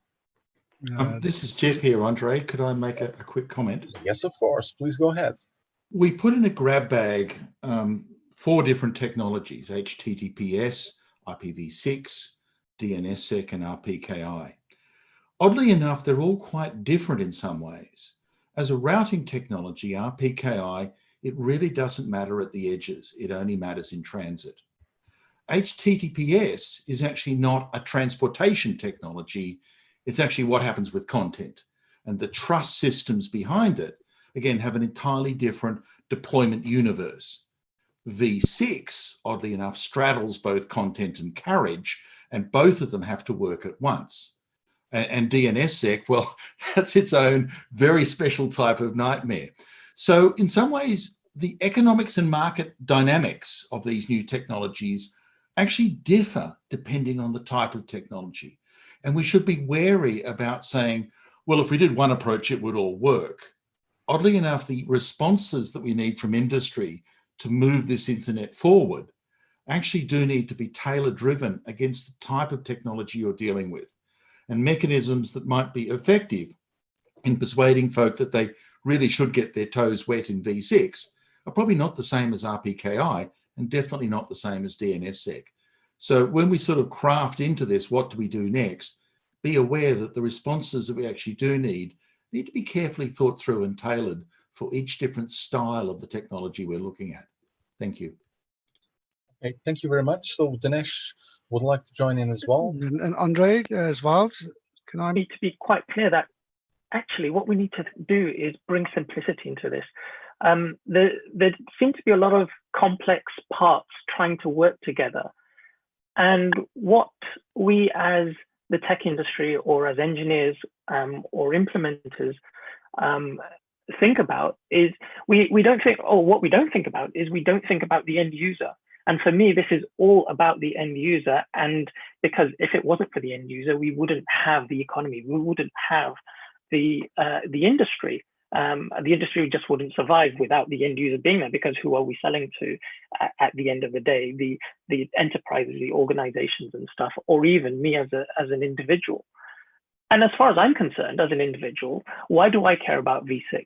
Why do I care about DNSSEC? Why do I care about RPKI? The thing is, as an end user, I don't care. But if there was some benefit to me, as in, oh, actually, I could reach more sites. Oh, there's more security here. Oh, there are less attacks going on at server level, which means that I don't get hacked. And it's simple messaging that we need to think about, in my view. If we think about the simple messaging, then it's easy to sell to the end user. Not that the end user really needs to know the technology behind it, but actually, here's the benefit to you for making sure that your provider does X, Y, Z. And that way, the providers, the vendors, etc., if they build it, then people will come. And that's it, really. Okay, so we have Wout just saying some quick final words. Yes, thank you, Andre. Reflecting also on the workshop on internet standards yesterday, I had a question in the chat about how we could engage the real hardcore technical people into this discussion, because as we noticed yesterday, it was impossible to get an IETF representative in the panel. With the work I've been doing last year and early this year, it was impossible to get any engagement from ISOC and the IETF. Apparently because I had a too state actor oriented process. And as you could see, the idea was to absolutely not do that. So the question that we need to think about is, do we necessarily have to include the hardcore technical people where adoption is concerned? And if so, how do we make sure that they get on board? So what are the criteria that they would be interested to participate in a discussion to actually make the standards that they create be deployed in a faster way? Thank you. Okay, thank you very much. So let's hand this over to Ilona and have a look at some of the messages from this session, and then just afterwards we'll give you some few seconds for anyone to intervene. Okay. Okay. Hello, so, everybody. Can you hear me well? Yes, we can. Please go ahead. Okay, good. So I'm Geneva Internet reporter, and I will be here for you to provide the key takeaways from this workshop, as well as a full report later. Can I have the next slide, please? Okay, so I ended up with 3 main takeaways. I hope we will find the rough consensus of them, but I advise you that all the messages are subject to public commenting. So stick to the updates from the EuroDIG when the commenting is open. So the first message is that pretty obvious. Several agreed and consensual internet standards and protocols have been slow in deployment for decades. The adoption is challenged with multiple factors: market incentives, unwillingness of tech community to make an effort, and discrepancy between the effort spent and the end result regarding safety and security of protocols. We need to create a pressure points in society to spur the deployment of standards. First, address the marketing problem by making the security holes in the internet transport there visible to users through education. And second, carefully discuss political tools of pressure, including legislation.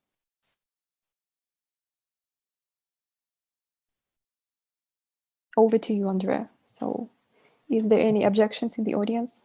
Okay. So far I have positive comments. I have difficulty understand the term consensual standards. That's my fault. Okay, that's my fault.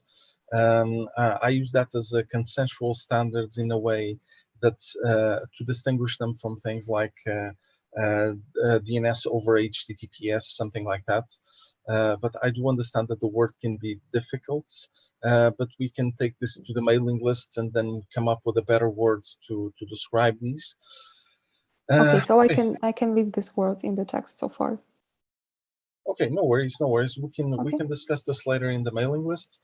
So, is everyone okay with the majority of the generic logic of these messages? And by default, if no one says no, I would say that this would be a yes. Andre, I think there was a comment from Peter that in the first bullet point, where it's got HTTPS, IPv6, DNSSEC, RPKI, etc., should be added. Okay, I will add it. Please. Yes, okay. Yes, please. I didn't see that one. Where was that? Ah, sorry, it was Carsten, not Peter. Sorry. Okay. Yes. Okay. This is wild. The part on legislation, my take from the discussion could be that it should be a last resort, because we will lose a lot of participants if legislation is put up front in this way. But subtle comment. Okay, so please go ahead. Yes, please go ahead. So it says like carefully discuss political tools. So it's a bit general recommendation, but you are free to comment on this further. So it's not the final version of the key messages. So one final message, which is from Simon: all standards are in theory consensual, but in reality, if you go to technical discussions, this is never the case. but this is a different problem than for today. So I think that we are running a bit out of time. I think that we can add some of the things which are in the chat. I'll add the chat to the wiki page as well, at least the public part, of course. And hopefully I'll get some more feedback from anyone later on, so that we can improve the exact words of the messages, and also anything else like adding a few links to the wiki page if that's necessary. So feel free to reach out, and we'll try to sort that out. So I really want to thank everyone for being here. So all of the key participants, also all of the people in the organization team that did a lot of work in the last few months to make sure that this also happens.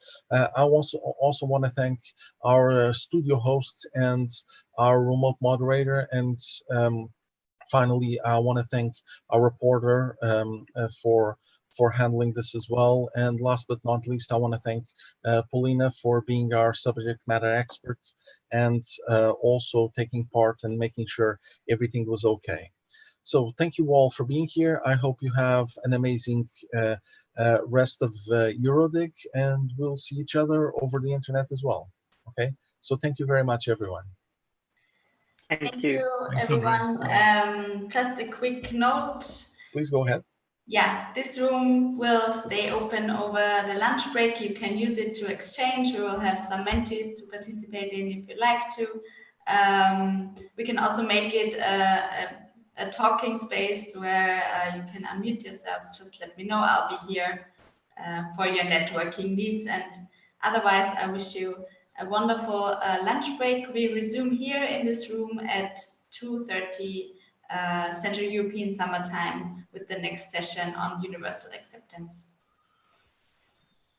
Okay, so thank you again, everyone. And I'm really sorry we're not there in person to actually eat lunch and all of the good food we usually get at these meetings.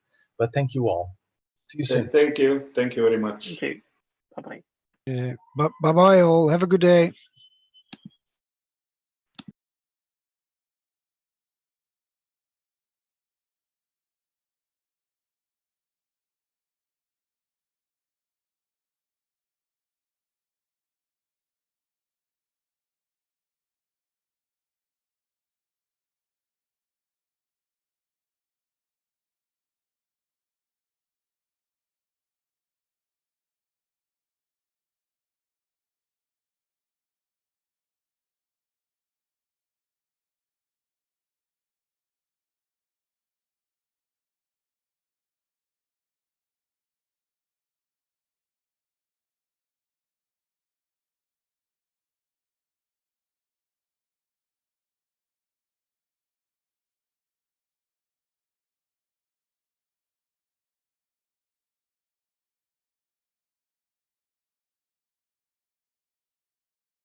So, hello everyone in the room and on the live stream here in Studio Berlin. I'm Elisabeth Schaumann, your studio host, and together with my colleague Theodora, we are here from the German Informatics Society to keep the sessions up and running for you. This brings me to my first important point, the code of conduct. Those of you who have already participated in other sessions might have heard and read these words already. Please, all those present in the Zoom room, identify yourself with your full name. You can change your name yourself. If you struggle, please reach out to us in the chat and then we try and assist you. When you want to ask a question or make a comment, please use the hand raise function in the interactive parts of the session. Our remote moderators and moderators will then unmute you and you will be given the floor. Once you are unmuted, please state your full name and affiliation before you make your comment or state your question. Contributions can also be made in written form in the chat at the forum. Theodora will try and follow that. If you have a question that you want to bring into the discussion, please preface your chat question with hashtag question or something that we can identify that it goes into the discussion. Those Zoom rooms that you are in right now are for registered participants only, so please do not share the session links with anyone outside. If participants fail to comply with the code of conduct, then we as the session hosts will gently remind you, and as a last resort, participants can be removed from the room, but I'm sure we will not have to take that step. One more important note, I am very happy to announce that we are partnering with the Geneva Internet Platform again this year for reporting and curating the EuroDIG 2020 messages. Ilona Stadnik will be reporting from this session in the last 5 minutes. She's going to present the main points and outcomes to all of us. With this, I would close my opening remarks already and open the session, which is workshop 15, Universal Acceptance or a Technical or Cultural Issue, which is moderated by Dusan Stojevic and Diana Geistan. Over to you, Dusan and Diana. Hello, everyone. I'm a EuroDIGger. My name is Liana Galstian, and I'm the focal point of this session. I'm the External Relations Manager at Armenian CCTLD Registry. Before we start, I'd like to thank the organizing team members to all those people who contributed in organizing the session. Over the months, we had several calls, exchange of thoughts, opinions, defined the speakers, and a moderator, and shaped up the session. EuroDIG is truly a great platform for multi-stakeholder and bottom-up collaboration where every voice matters. And here I'd like to highlight one important aspect, though kindly our host mentioned about the messages, that is a very important point of every EuroDIG session. We do have a special rapporteur. Thank you, Ilona Stadnik, for your role and for being here with us. So she will be preparing the messages that will be read out at the end of the session and agreed by every one of you. So without further ado, I'd like to give the floor to our session moderator, Dusan Stojicevic from Serbia, an enthusiast and a great contributor of universal acceptance, to start the workshop. Over to you, Dusan, and good discussion to all of us. Thank you, Liana. Dusan Stojicevic here. I hope everybody is hearing me well, and I hope everybody is okay in this crazy time. Yes, we have the workshop about universal acceptance, and my role, which is known to many of you, is USG Vice Chair, but I had several roles in my life about dealing with IDNs, dealing with scripts, etc. So yes, I'm enthusiast of this topic, and also I must highlight, before I continue, I must highlight that as I checked, we have 31 participants, and I remember previous meetings, we didn't have that much participants. So yes, finally we are getting some traction among the wider audience. Anyway, universal acceptance as a vice chair. The idea is like this. I will guide you through this session, but firstly, I must clarify what is that term, universal acceptance, and what is the role of USG in that. And further on, we will deal with universal acceptance from different aspects.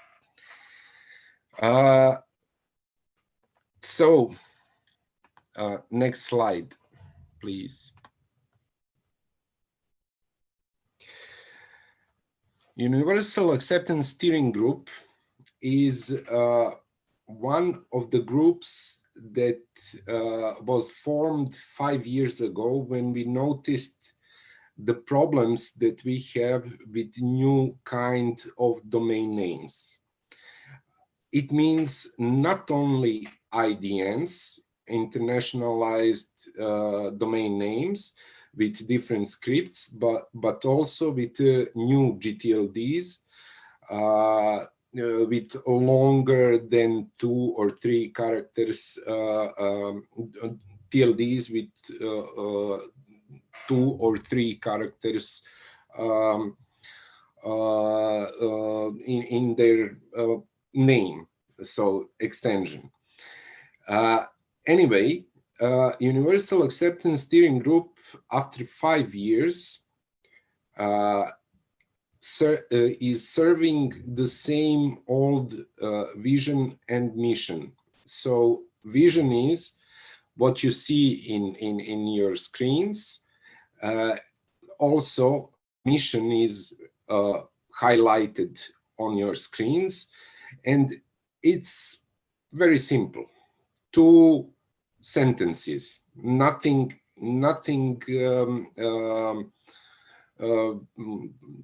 I don't know, you don't need some high level degree of knowledge to understand these topics.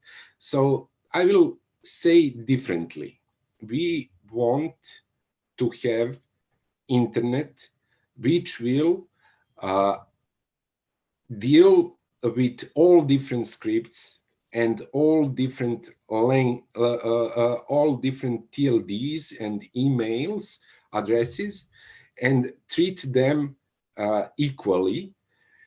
So we can use our own scripts or our own email addresses on different scripts.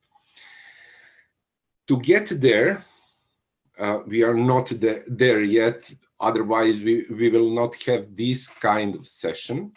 To get there, our mission is to mobilize the software application developers and all other players to implement what is already developed, standards, and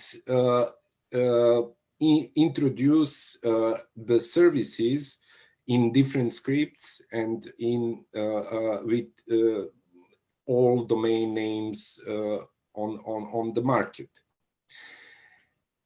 To deal with that, we are providing as a group at least encouragement, but mostly documentation, case studies, tools, and measures to deliver that right user experience to the end user. This is the crucial thing. So far, we developed a lot of documentation, a lot of explanation for developers, for a bunch of people who are dealing with IDNs and new GTLDs. In a sense, how to implement those new standards. A little bit about the standards.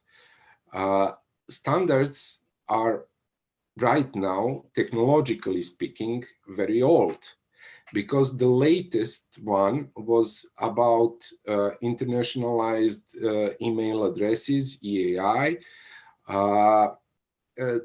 It's from 2013. It's 7 years. 7 years is a long period to have the support in all major mail clients, etc., etc. But yet we are not there. So we are still working on that. Next slide, please. So each year,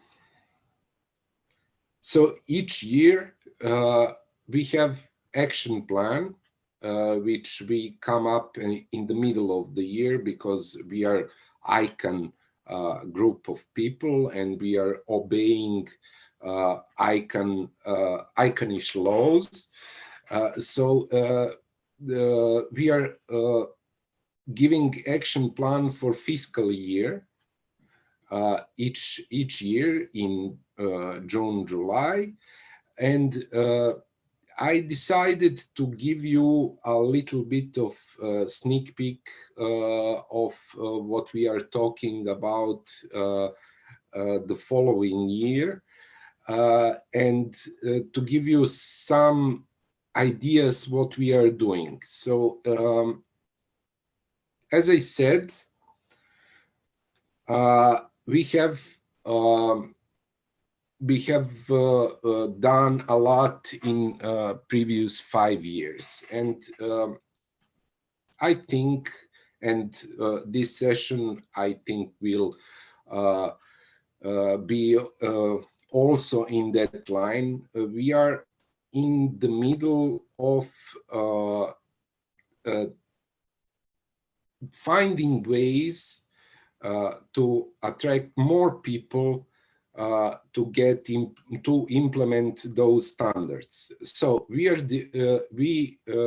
in next year we will have new UA ambassadors. Those are the people who are dealing locally or regionally with software developers, governments, etc., etc. So we will have a lot more ambassadors than we had in previous years. We will have new local initiatives. Local initiatives are groups dealing with universal acceptance on regional or state level. So one of the groups is represented here. Maria will tell you later all about her activities. This group is formed in so-called eastern side of the world, so Russia, Ukraine, Armenia, and all other countries that are using different scripts in that area. Also we have, let's say, in China, we have local group. We have in India, those are the huge domain markets. And we are about to form, to have a new local initiative in Middle East. Then we will have more local case studies. Logically, when we have new local initiatives, we will have new local case studies, more documents on that. But mostly crucial thing is to talk with major players. So basically, we can talk a lot about how to deal with governments, with some software companies, but until we don't see the full support from Microsoft, from Apple, from Amazon, Facebook, and other big players, we are not there yet. So this is one of the biggest tasks that we have in next year. And also one significant thing, we have some helpful services that we developed that we are going to use more, or extend those services, and also they will be localized. So this is for the next year. Next slide, please.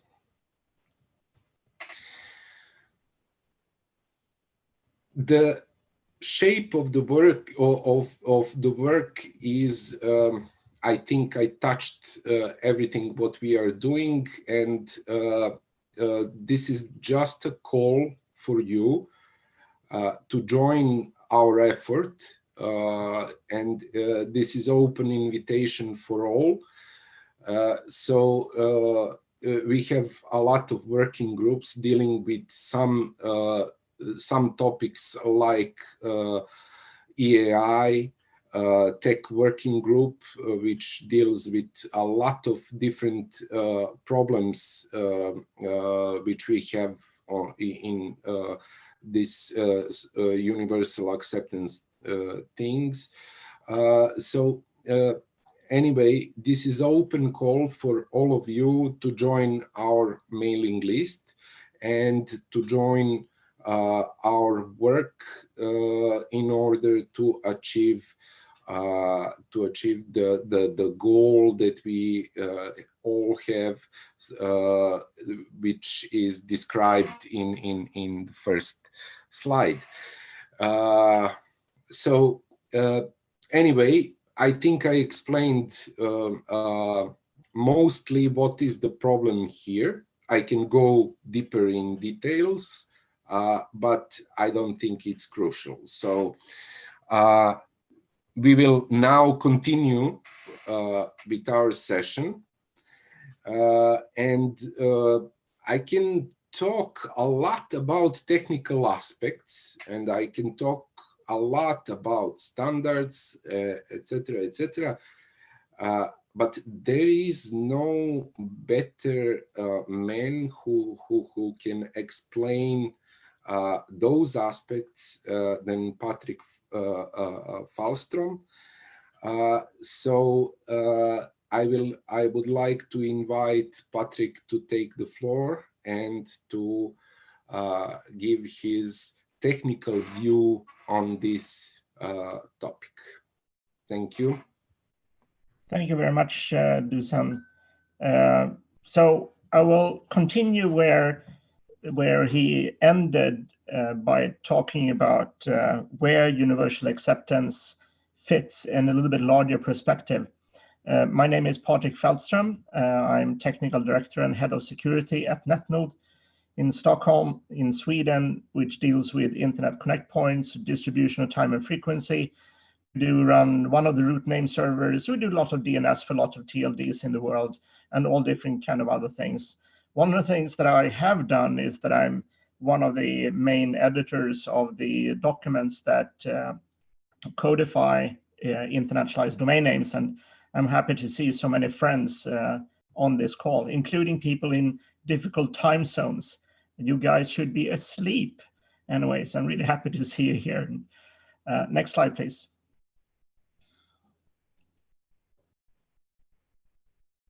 Am I supposed to do something? There. Okay, so this is one way of looking at the connection between the users at the bottom and the various standards that we developed that you see on the top. You have the end user, the user, which are all of us when we use our computers. You see us in the bottom. We do some kind of procurement, which of course doesn't have to be that we are paying some money, but we're doing some selection of some software that we are using, some computers, some operating system. And that can be either open source or commercial software, it doesn't really matter. We choose to use something. Those in turn, hopefully are using some kind of standard like the internationalized domain names and other things that the universal acceptance have developed, just like we talked about.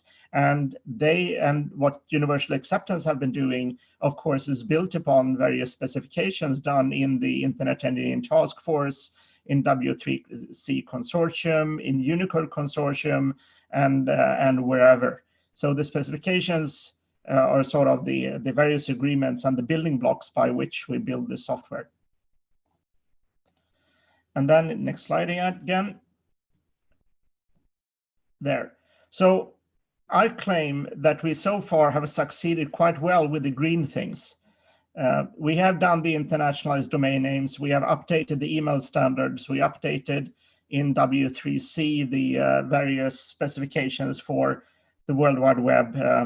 We do know how Unicode works. We know how printers work. We have, there are quite a lot of pieces there. We have the Unicode character set.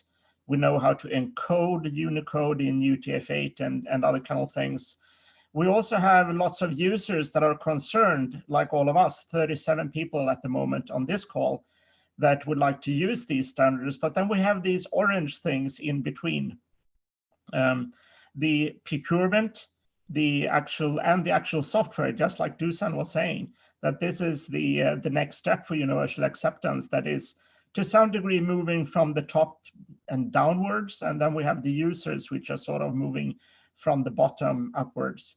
But we are definitely not there yet. If we look at, for example, electronic mail, we see that in the world, there are very, very, very few dominant email software developers out there. We have Microsoft with Outlook, we have Apple with their email client, and we have Google with Gmail. And I guess just by mentioning those three email clients, I presume that we probably have managed to pick like 90% of the email clients that all of us are using. And the question then, of course, is, well, if we only have three, why are they not implementing things correctly? We could, of course, ask that question about other things, and not only internationalized domain names and other kind of universal acceptance features. For example, how come Outlook that how come you cannot quote email correctly in Outlook? And for some weird reason, and that's why the box procurement is there. For some weird reason, we as individuals, but also companies, public sector, governments, and whoever is buying software that is not fulfilling the requirements that, for example, universal acceptance people have developed, or the RFCs that the IETF has developed. Excuse me. So to some degree, the providers of the software and that we are using, they of course developing whatever they are selling. And if the customers are not asking for these features, well, obviously you don't have to do it. Why should they spend time and effort on actually implementing it? I see in the chat there that Proton Mail is great for email. I agree. I use an email client on the Mac myself that is called MailMate. So I have decided myself to do procurement, which gives me an email client that at least has some features that I am asking for, but what I'm using is not perfect either. So there are a lot of things to do. But we also have to remember that for example, internationalized domain name, that is not universal acceptance, just like Dusan said. There are so many other things which are much, much more important. the primary thing that I think is most important, and the reason why I started work with internationalized characters, is the ability to type text and create content and read content in my own native language. That's why I started. When I started, and that's also how John Clenson and myself met specifically, was because I was irritated that I could not type my own name in an email message. That was my goal. And I don't remember, John, but it might, I see that you're on the call. I think it took about 5 years just to get that done. And then it just downhill from there. So we need to sort of make sure that people can deal with content, the most important thing. And then, of course, we need to have support for all of these other kind of things which are important. For example, in the few cases where unfortunately we have a protocol parameter like a domain name, which is visible to the end users, you have interest to have also the local language and script in those parameters. To some degree, that is a design fault, but that is what we have to live with. We cannot really get away from that. Other things like Dusan also mentioned is now when we have agreed that we should add new TLDs, we cannot have software that cannot accept a dynamic list of TLDs. And then you have like 300 other things which can be listed as universal acceptance. So one of these doesn't solve everything, but for each one of us, we have what is most important for us. Let me then mention, let's see if there is another slide. Next slide, please. Yeah, so this is the last slide. So I think specifically for internationalized domain names and internationalization in the IETF, which, as I mentioned, is only a tiny piece of universal acceptance, because I claim the most important thing is for people to be able to use their computers, create content, and share content, because that's part of the ability to participate in society and live up to the human rights. In the IETF, we have too few people that are interested in technical internet work with internationalization. We are fighting in the IETF to try to get an active group with people that have time. And I think we are only about 4 people, and we are far too busy, and we are too few. So if it is the case that you're interested in working with internationalization and specifically internationalized domain name, please come to the IETF, and I'm happy to help you to understand how the IETF work and what needs to be done. There are so many different specifications in all different kind of protocols regarding everything from passwords to identifiers in protocols to calendar issues, which need to be reviewed by people that understand internationalization. So please come and participate, and I'm happy to help with that. Regarding books that I think you can read, one is this Writing Systems of the World. It's a great book. It actually explains quite a lot on like what the hell is going on here. The other is a report that I wrote myself that explain why the procurement processes will not help getting the standards together, why the gap between the users and the standards is very hard to close. And I give my explanation why that is hard in the report that you see at the bottom. With that, thank you very much, and I hand back to you, Dusan. Thank you, Patrick. As I said, there is no better man, or maybe John Clancy is here, and special regards to him also. Let us go from technical point of view, and we can start to shape this in a different manner. So let me see, Roberto, are you there? Yes, you can take the floor, and you can explain this other part that was seen green in Patrick's presentation. So user experience and user view on universal acceptance. Yeah, thank you, Dusan. Yeah, as you said, I will have a look at things from the different point of view, from the point of view of a user who doesn't understand the technical issues and just has a name that in its native way of being written doesn't fit easily, that speak a language that is not widely spoken, that has a sort of a lot of other problems, and just wants to have this problem solved. So, by the way, I am speaking on behalf of the EuroDIG Individual Users Association, which is an association of internet users, and that explains why I am taking this point of view. So I would like to start from the main motto of the Internet Society that says Internet is for everyone. Internet is for everyone, but does everyone have the same opportunities? And is everybody able to access the internet in the same way? So the first thing is obviously connectivity, the coverage of the area, the costs. There was incidentally just before an interesting session on community networks that addresses exactly this connectivity in rural or remote areas or other things.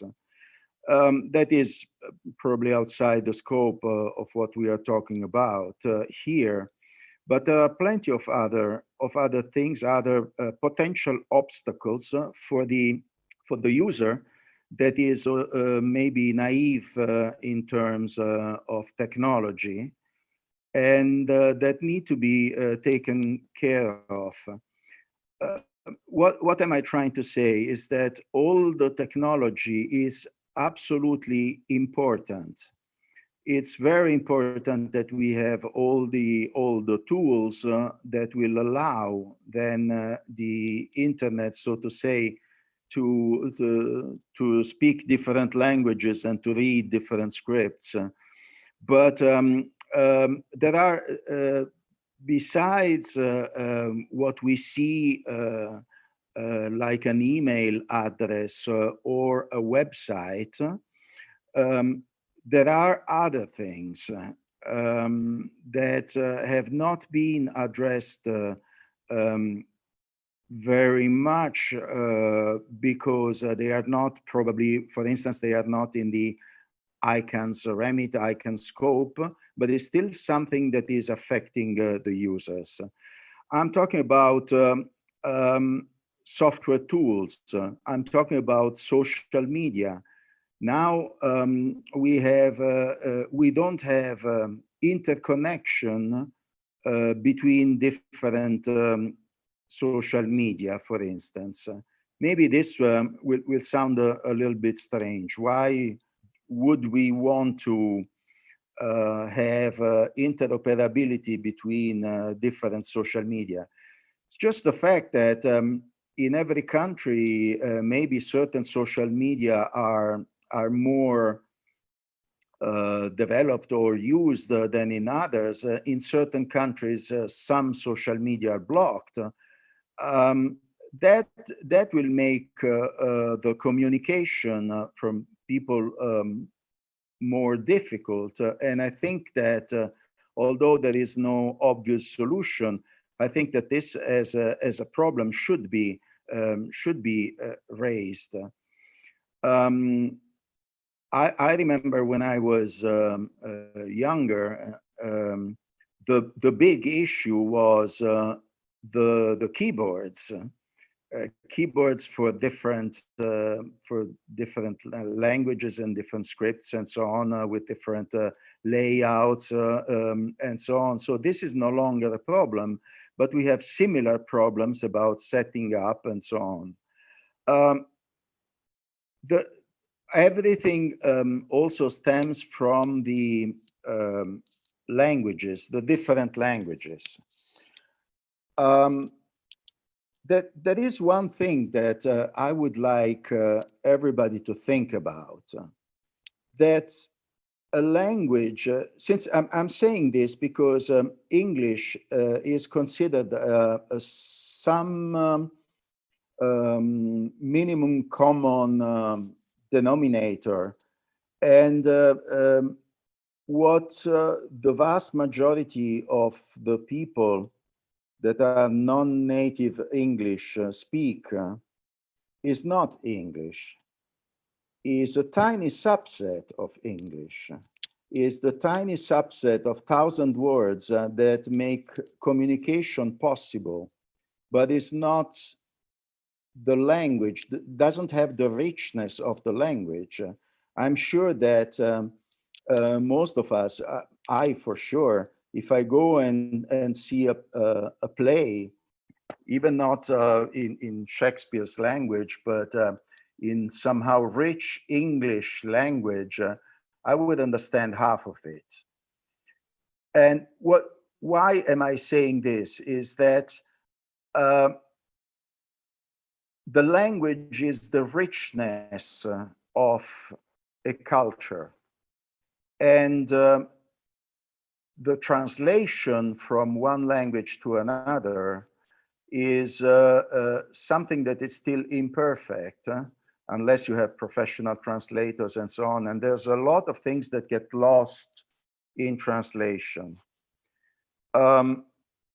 Of course, it's not an obvious, there's no obvious solution on this, but that doesn't mean that we shouldn't, in a session like this,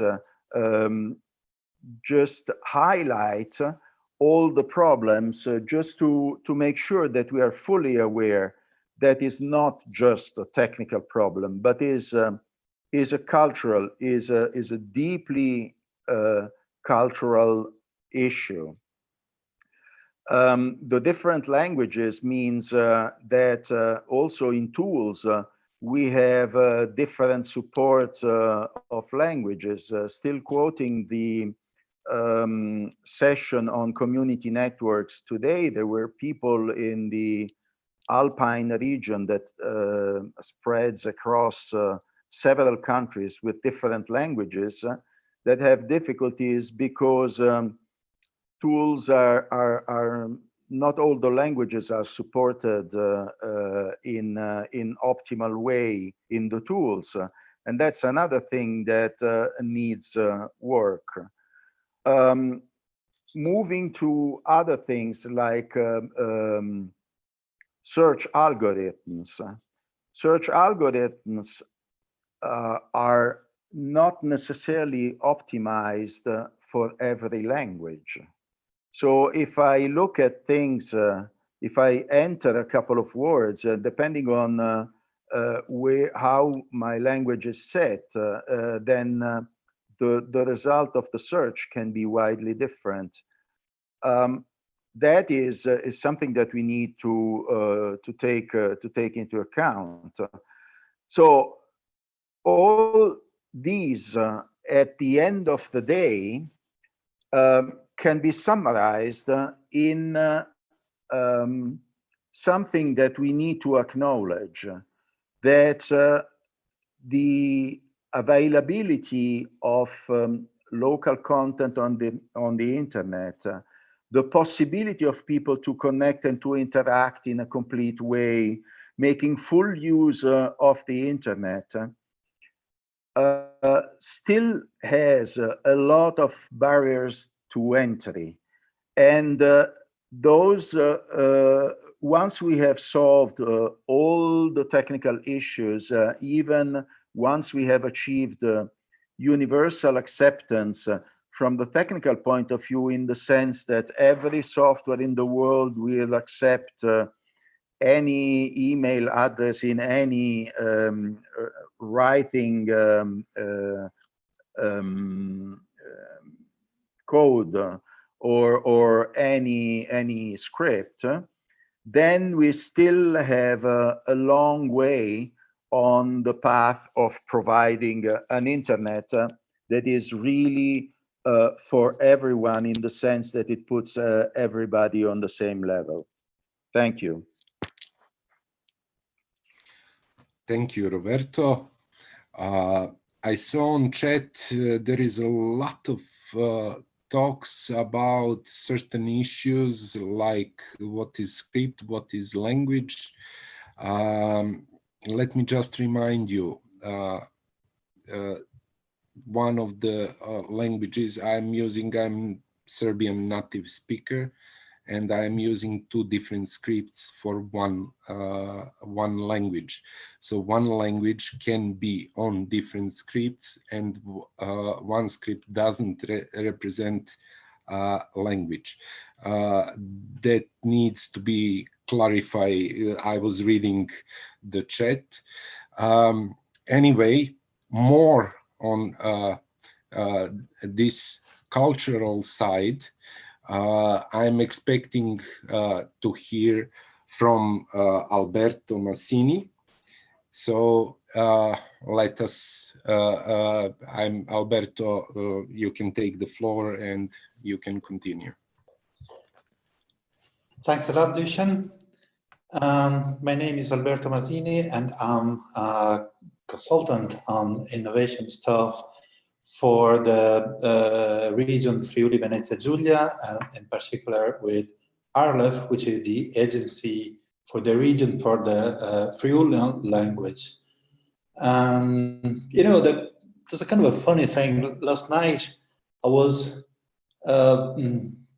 sharing the event of today on the social media. So I was tweeting and LinkedIn and Facebook and what have you. I was doing that. And the first thing I noticed that I was doing that in English. And you know, I am native, my main language, my native language is Italian. And actually, to be more precise, it would be Emilian, which is a variant different to Italian that is spoken in Emilia-Romagna. And I'm consulting for Friulian, which is a language I know a bit. I understand quite well. I don't speak it very well at all. And I was saying, why don't I do in Friulian or in Emilian? So why am I doing it in English? Well, first of all, there's, we're talking about universal acceptance. There's universal comprehension. So I was tweeting in English so everybody can understand. But then there's another thing. It's the reputation of the language. If I write it in Emilian, everybody thinks that I'm talking about something that would happen at home, not an international conference. So there is a strong issue on reputation. And actually, if we go back about 400 years, they used to have the same issue. They didn't have universal acceptance issue. They didn't have keyboard issue. But if you think of it, Isaac Newton wrote his Principia Mathematica in 1680, 1690, help me on the date, I think 1687, something like that. And he wrote it in Latin. He didn't write it in English, because English was a kind of a semi-developed language, and it was not well accepted by the scientific and cultural community of 17th century. Is that only this reason that Isaac Newton wrote in Latin? Well, probably no, he wanted to be understood. Because if we say that English was not a fully developed language, we have to see that 100 years before that, another Englishman called William Shakespeare wrote his first play. So The Two Gentlemen of Verona, I think it's called. So let's go back. Isaac Newton wrote something in Latin, and 100 years, because the English was not fully developed, and 100 years before that, William Shakespeare wrote in English that was fully developed. So what are we missing? Well, we're missing the reputation. We're missing that a language to be spoken, it needs a reputation. And a reputation is the base of the intergenerational transmission of a language. And the reason why a young guy, a young girl, a kid wants to learn a language is not just because their parents speak that language, but because they see the language in every single place. Well, they go to the hospital and they see the language. They go to the street and they see the language. Well, they go on social media and they see the language. So why am I tweeting in English and not in all the languages? Well, probably because I don't think that 1 million of Friulian have the proper reputation. So we have to change that. And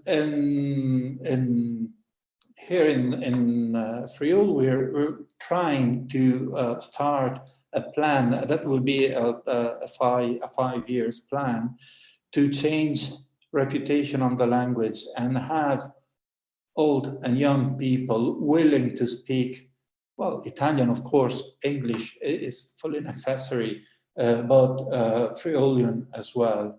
And that plan starts from user experience.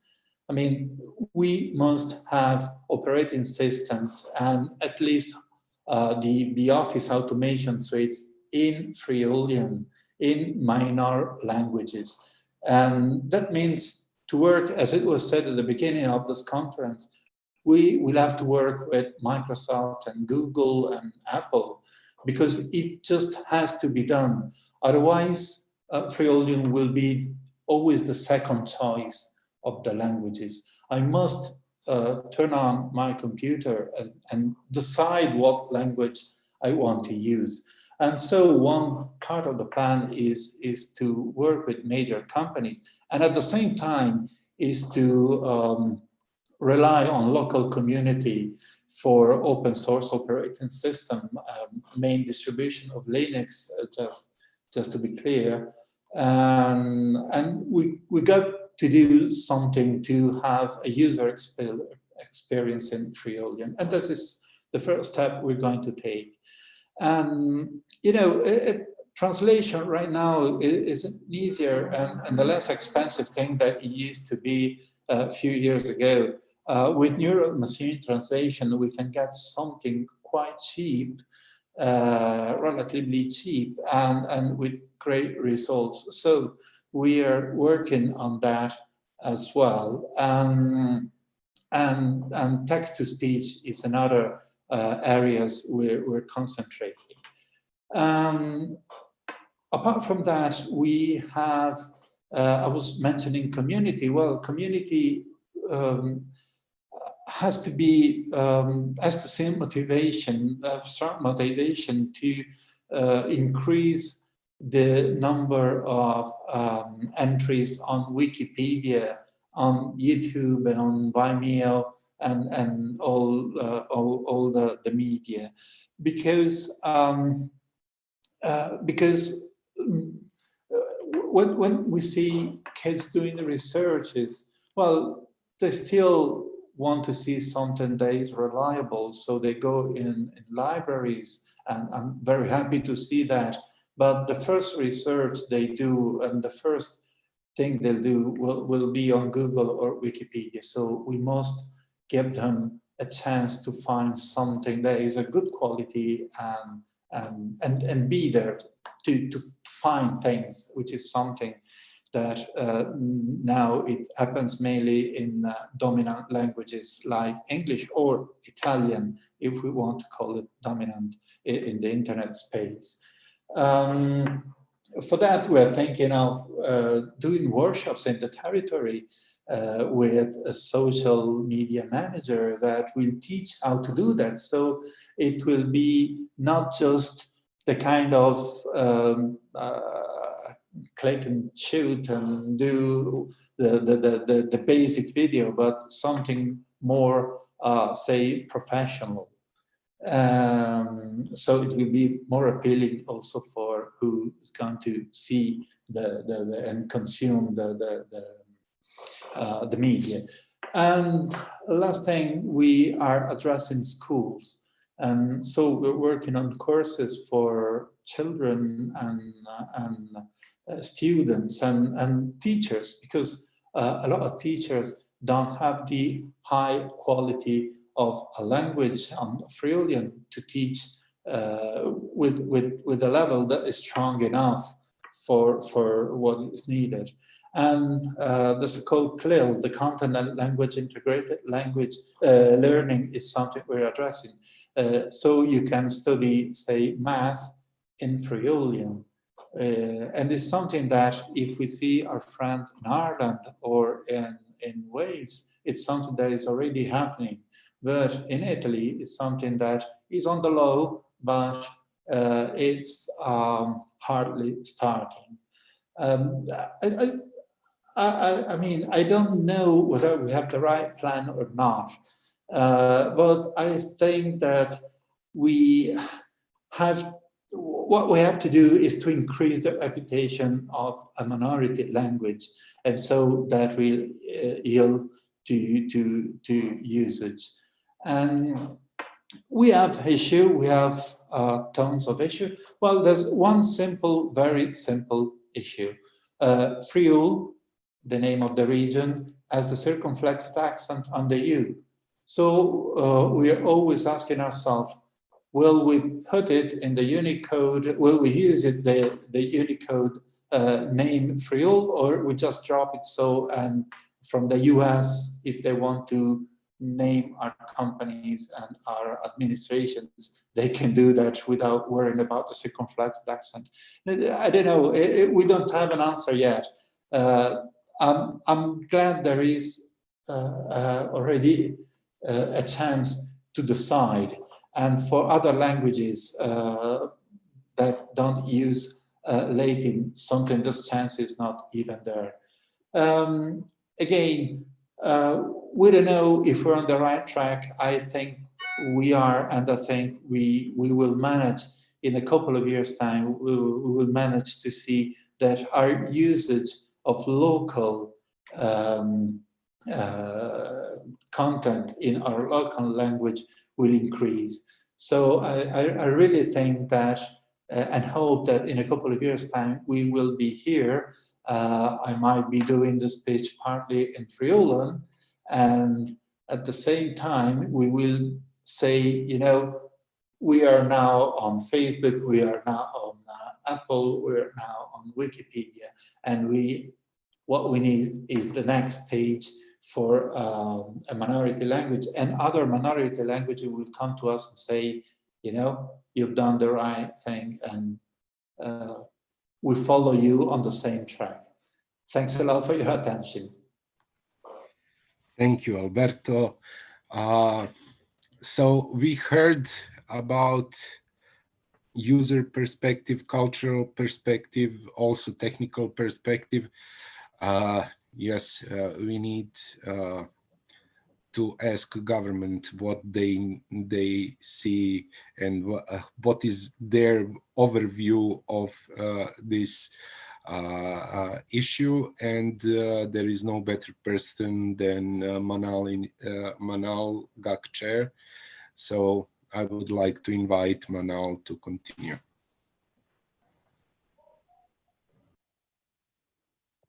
Hello, everyone. Can you hear me, Dushan? Yes, Manal, we can hear. Okay, thank you, Liana. I also tried to switch on my video. I hope it's working. And thank you very much, Dushan, Patrick, Roberto, and Alberto. My name is Manal Ismail. I work with the National Telecom Regulatory Authority of Egypt, and I'm chair of the Governmental Advisory Committee of ICANN. As Dushan mentioned, I'm here to talk with you from a governmental point of view. So my slides fall more into the orange part of Patrick's chart. If we can go to the next slide, please. And I'm sure you all know by now and have already heard that universal acceptance aims at making all domain names and all email addresses work seamlessly in all internet-enabled applications, devices, and systems. And by domain names here, as also mentioned earlier, we mean internationalized domain names, but also new generic top-level domain names. So with the IDNs, I believe universal acceptance is one of 3 components critical to allowing a smooth, seamless, end-to-end multilingual experience, the other 2 being IDNs and local content. And for new GTLDs, goes without saying, it increases competition, innovation, and consumer choice. If we go to the next slide, please, and national efforts in Egypt, and those are led by Abdul Menam. He's one of the Universal Acceptance Steering Group ambassadors. And we've been trying to promote awareness on universal acceptance and work on its deployment with government and academia. So we're working with the Ministry of Communication and Information Technology, being the technical arm of the government, to provide awareness and capacity building, as well as guidance to resources, material, best practices, and testing tools, in order to ultimately align with them on any governmental projects and initiatives to make sure their systems become UA ready and UA becomes part of their tenders and purchase orders.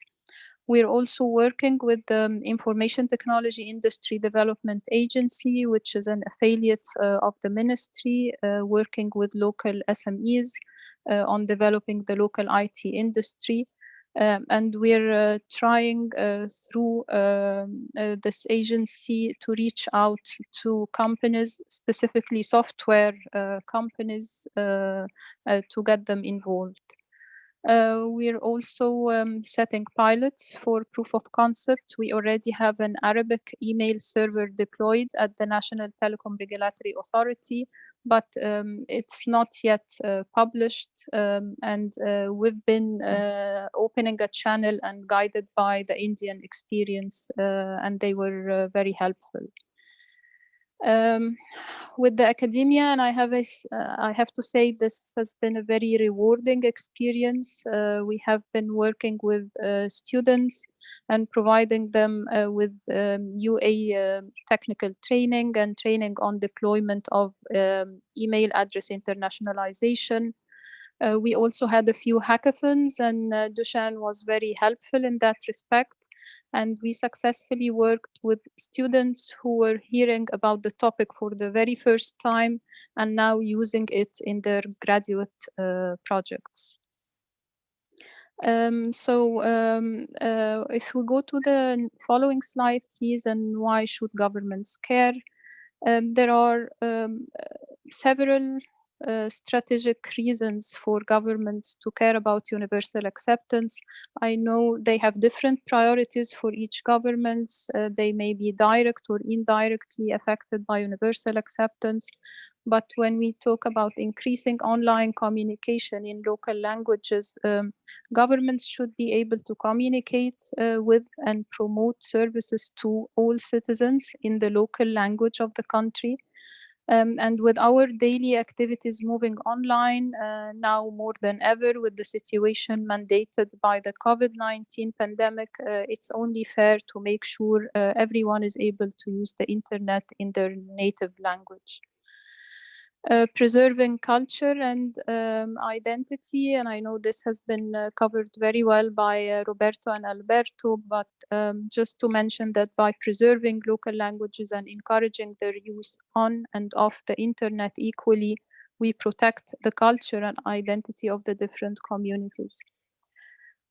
Also, governments should be able to reach and provide online services to all citizens equally nationwide, irrespective of whether they master a foreign language or not.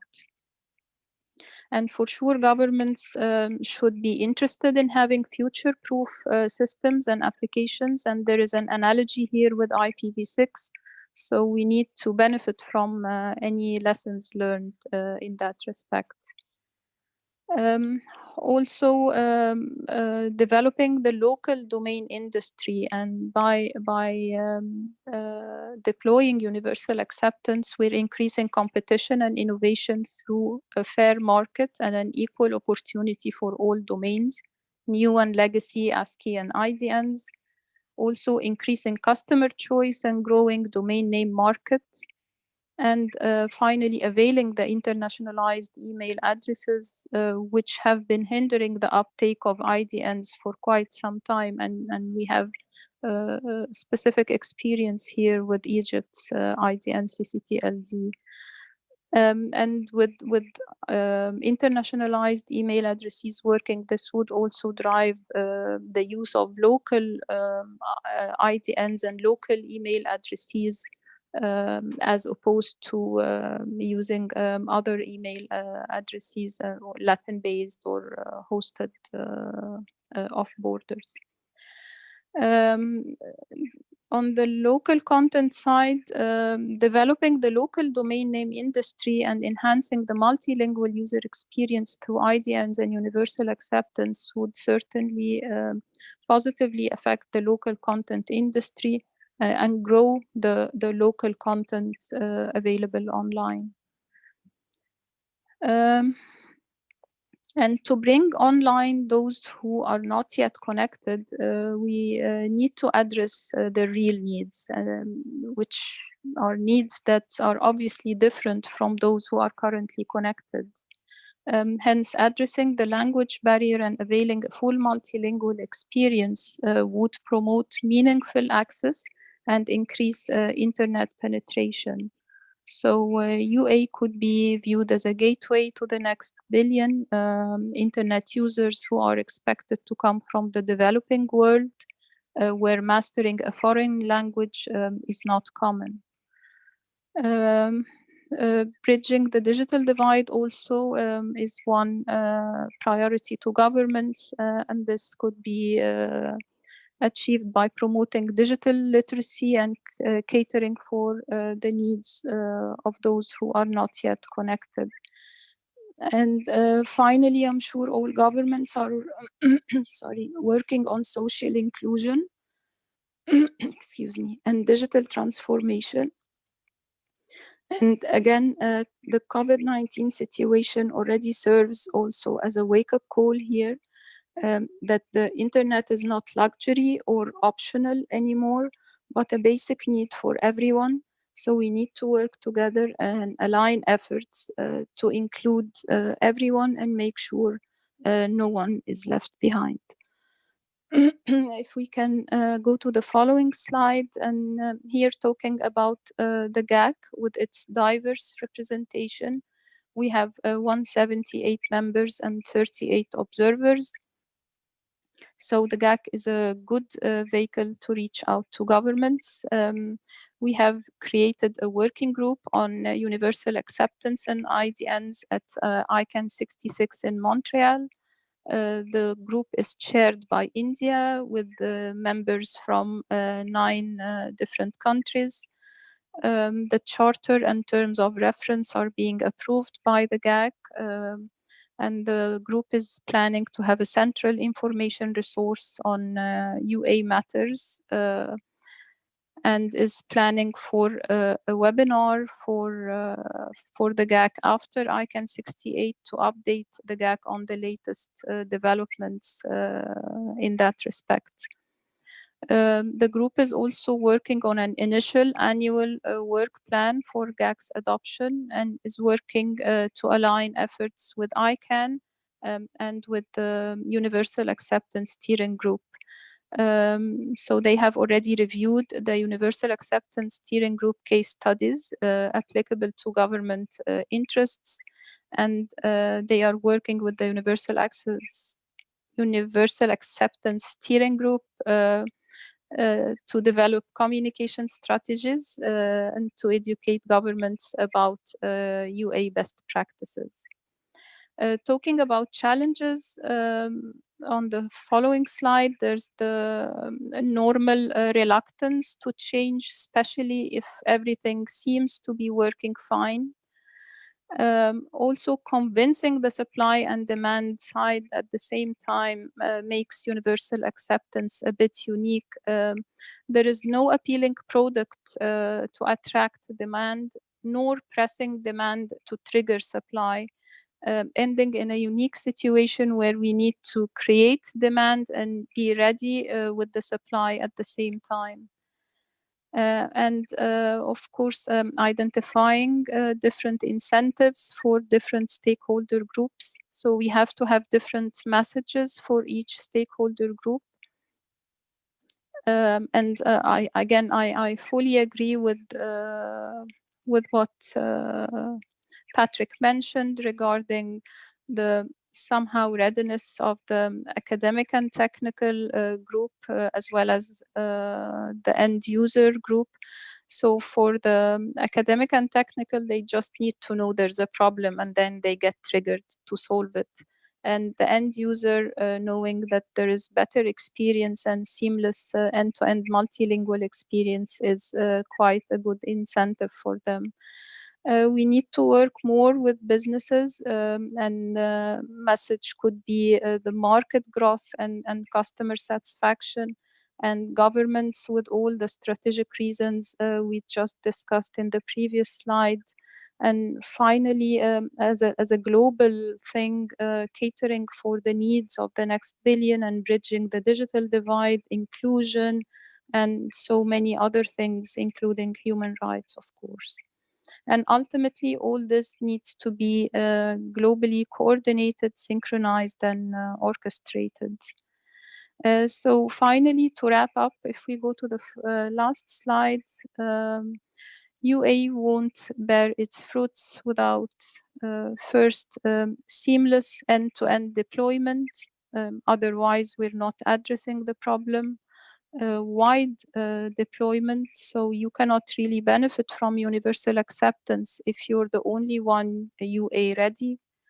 The buy-in of all stakeholders. As we discussed now, UA has technical, strategic, commercial, and cultural dimensions. So the buy-in of all stakeholders is crucial. And finally, of course, I'm sorry, UA is a win-win for all stakeholders and is essential for the continued expansion of the internet and the growing of the online population. So global coordination among all those stakeholders is fundamental. I stop here. I thank you very much and happy to answer any questions. Thank you. Thank you, Manal. I will just uncover one question. One question is, what is GAC? A Governmental Advisory Committee. It's part of ICANN. Just to clarify to you all, what is it? So at the end, we have Maria, who will present what she was doing in this universal acceptance area. So, Maria, please take the floor. Yes. Okay. Hello to everyone. So I'm very happy to be with you here and to take part in this very huge and big discussion. And I think that I will provide some let's say practical examples from the regional perspective for the whole things that were mentioned today. I actually didn't expect it, but it's really nice. I think that everything was already discussed before. And could you please show the next slide? So, and I want to start from the beginning. It's the short slide about .rf. It's Cyrillic IDN domain name, and it was one of the leading IDN in the world since last year, till the last year. And This year, the Chinese IDN domain names are leaders, but still, so here are some history of our Russian ccTLD IDN. It was delegated in May 2010, and I would like to mention that there was very big support from the state authorities, from the Ministry of Telecommunications, from the president, and I want to pay attention to this point, because IDN domain names, especially on the national level, have chance to be successful when they get very good support from the government. And .rf is one of such examples. And this year we are celebrating 10th anniversary of .rf, and now we have 735,000 registered domain names in .rf, and most of them are delegated and in use. So I think that, and we all are considering these situations like a success, really good success, and can say that it's very popular domain name in Russia. And that's why we are taking so much attention to the support of Cyrillic on the internet. Next slide, please. Next slide, please, if possible. Yes, and I really want to mention that we have, no, please return back on one slide back, please. Yes, thank you. And as I'm representing the registry, IDN registry, so I want to mention this connection, what we are trying to discuss also between the domain names, like protocol parameters, and cultural aspects. And I have very good example. We provided the roundtable discussion on the 10th anniversary of our domain name, called Cyrillic on the Internet. And I think that it was very good event, and some nice conclusions were reached during this event, and I'd like to share it with you, because I think it's really good. Because this roundtable was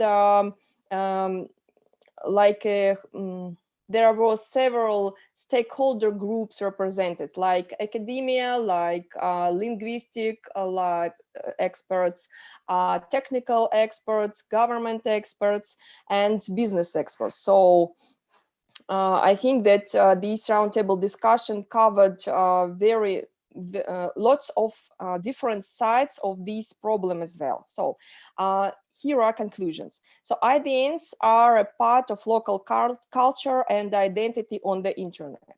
So this is how IDNs are connected with these cultural aspects, as we are trying to discuss today. Because IDN's role, and it is agreed with everyone, so is to preserve language and cultural diversity on the web and network levels, to support and improve accessibility of content for those who are sole users of a local language. So the second conclusion was made, like local language helps to keep identity in the universal world. So, and I think that today we have very good discussion on this topic as well, because our local language helps us to keep our cultural identity in our universal internet. Next conclusion is that local is just a form of expression of universal. It's like, it's more philosophical conclusion, but to give an example and how to understand it better, it means that, for example, our local content on Russian language or any other local language, it exists on the universal platforms, global digital platforms. For example, today we are discussing all these issues on in Zoom. Zoom, let's say it's universal and global platform, because in every country we use Zoom while this online period of our life.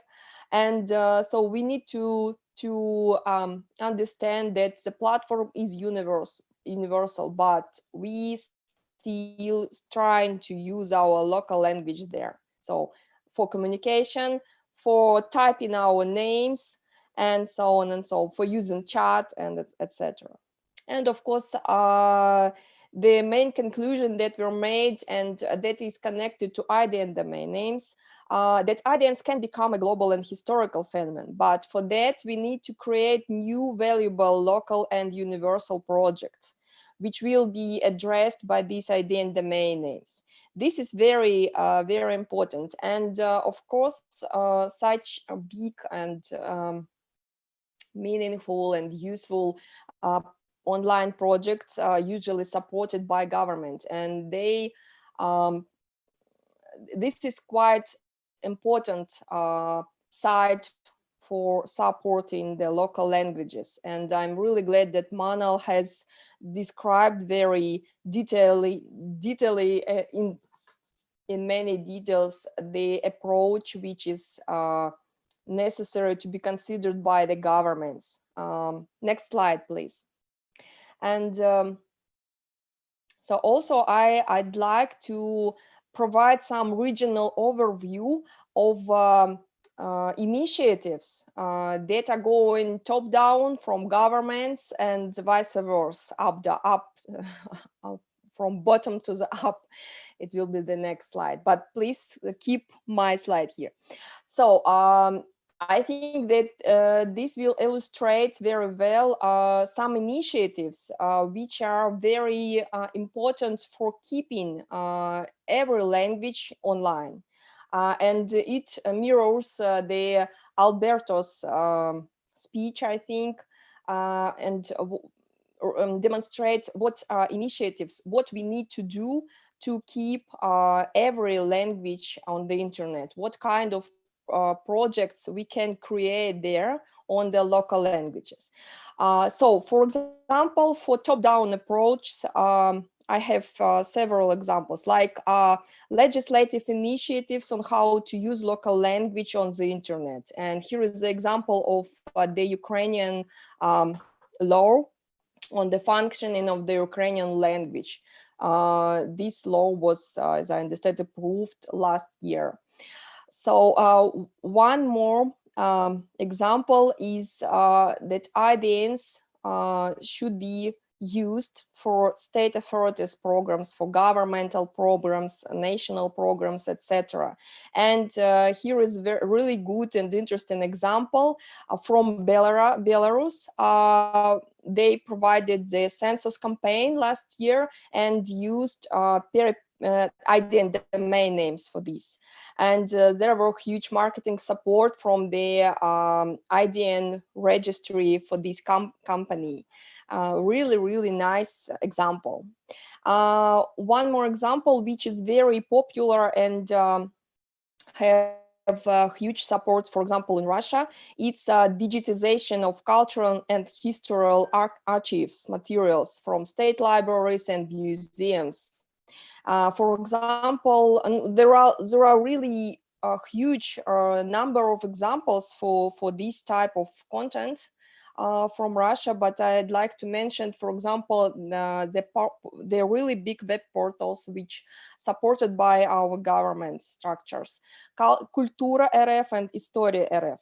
This is like aggregated portals with different kind of information. For example, Culture RF, it's about museums, exhibitions, old films, I don't know, actors, and so on and so on. Lots of things are aggregated there on Russian language. So such kind of projects are very, very important to have those content on the local language, which can be searched, for example, by search engines, by end users.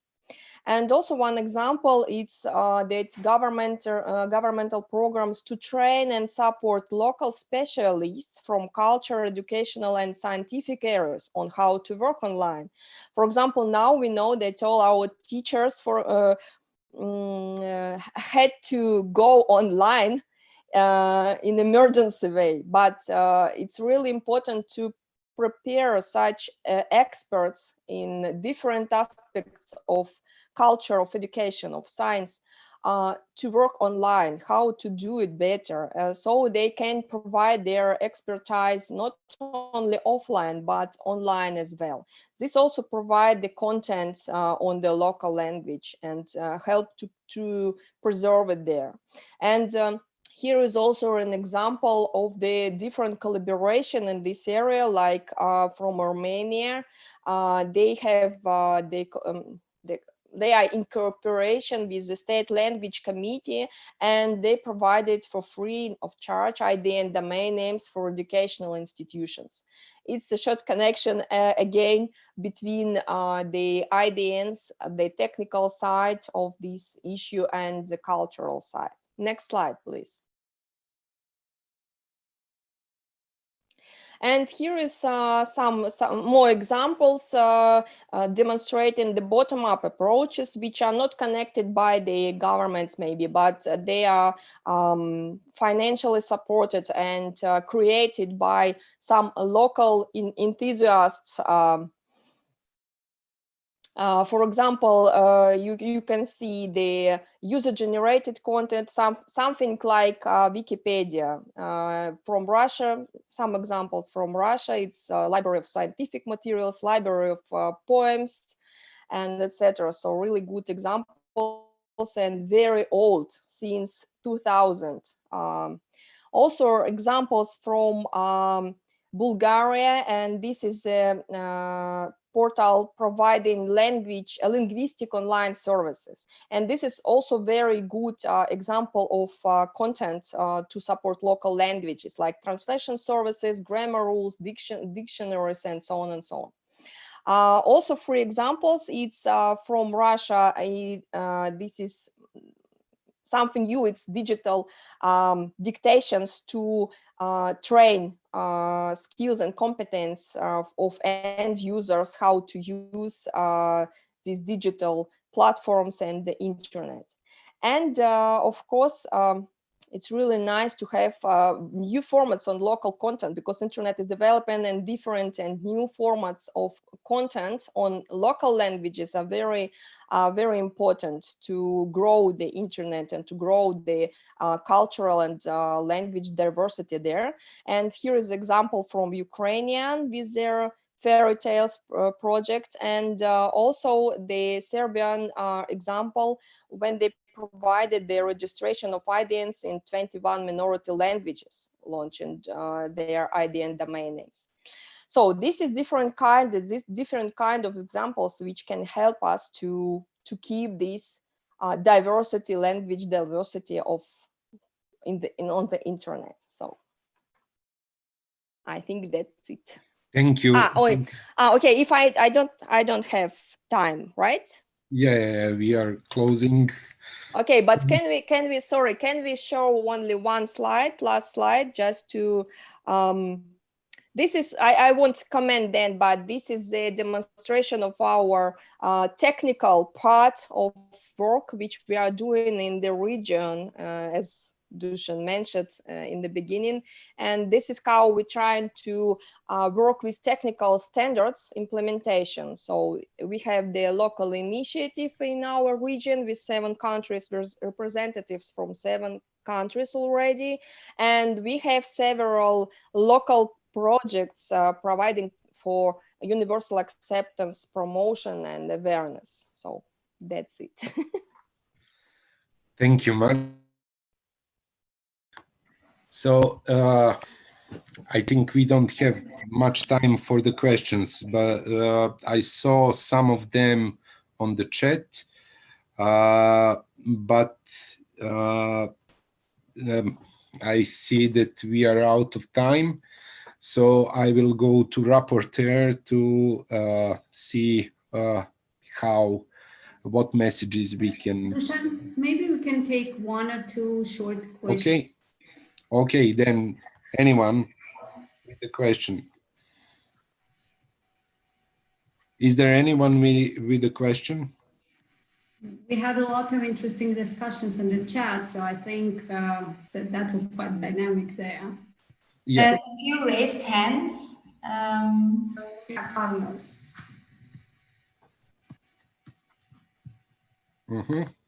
Carlos.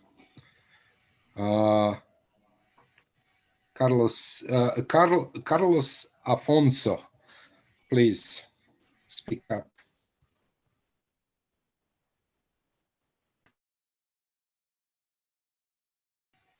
I think Carlos is muted. Carlos is muted. Yes. Yes, please unmute me. Okay, we can hear you. Please unmute me. Oh, thank you. Thank you. It's very quick. Are you hearing me? Yes? Okay.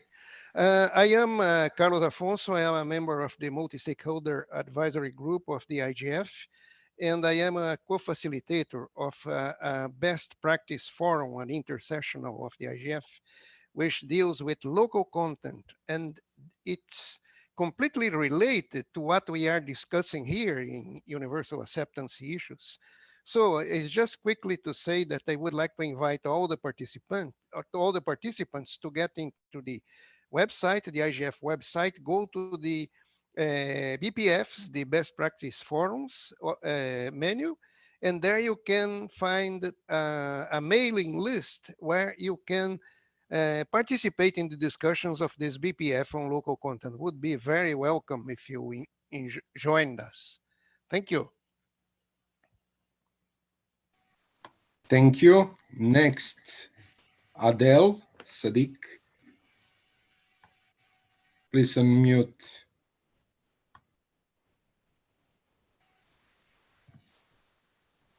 Please keep it very, very short. Thank you, Liana. So I'm Adil and I'm a student at University of Nottingham, UK. So during the discussion, we have talked several times about the big players that we need to work together with, and there is no way out for us. So I was wondering that just in case if these players, they kind of like, if they back out because they are driven by market interests, they care little about the technology and the cultural aspects. So what do we go from there? I don't want to sound pessimistic, but just a realistic opinion that if they do not support the UA, then how do we go around from there? Do we have any plans or something like that? If I can take this answer shortly. So yes, we have the plans, but I don't have the time to explain the plans. So yes, we are doing a lot of things with Microsoft, Google, and a lot of others like Facebook and big players, but there are plans and we are doing it. And we hope that it will be done soon. Next, Danko.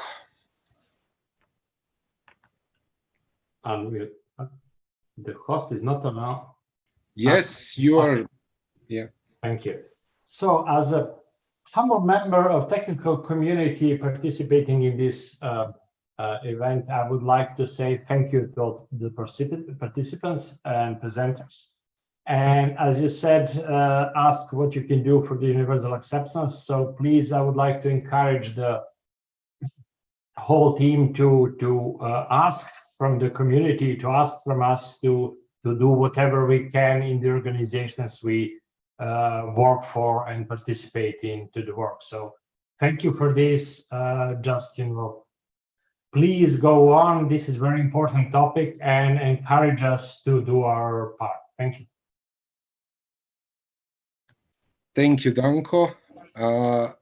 So we are going to rapporteur fast to see what we have from the messages.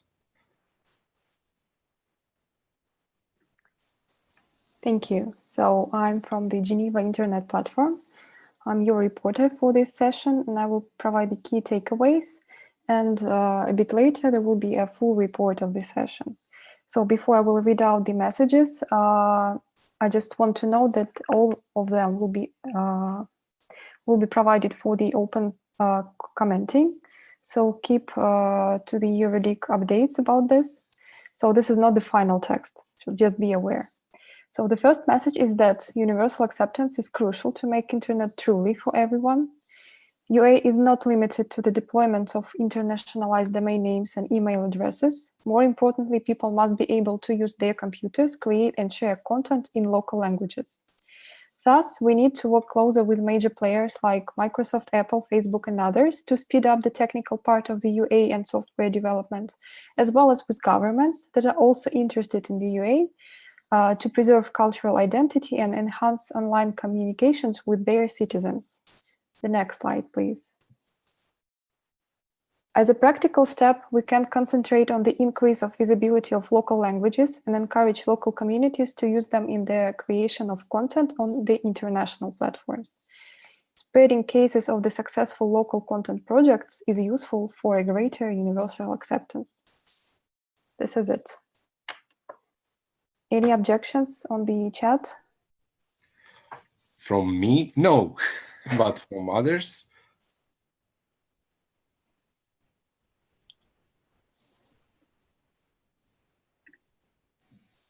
Since everyone is in agreement with this message. Thank you. So, perfect. It's rough. It's general consensus, not rough even. Yes, I'm hearing none. So, thank you, Ilona, for this. I will end the session. I hope it was interesting and dynamic for you. Thank you all. Thank you, Dusan. Thank you, Liana, and everyone who participated. This was more or less it from Studio Berlin. This was our last session here. To those of you who feel inclined, Sandra Hofer-Richter will join us in a second and officially wrap up this day. I think she's still busy in The Hague, but should be here in a second. She's teleporting from one city to another very quickly. This is only possible now that we do it that way. So, Dusan, Liana, if you have any last words, I think we still have 1 or 2 minutes until we can welcome Sandra here.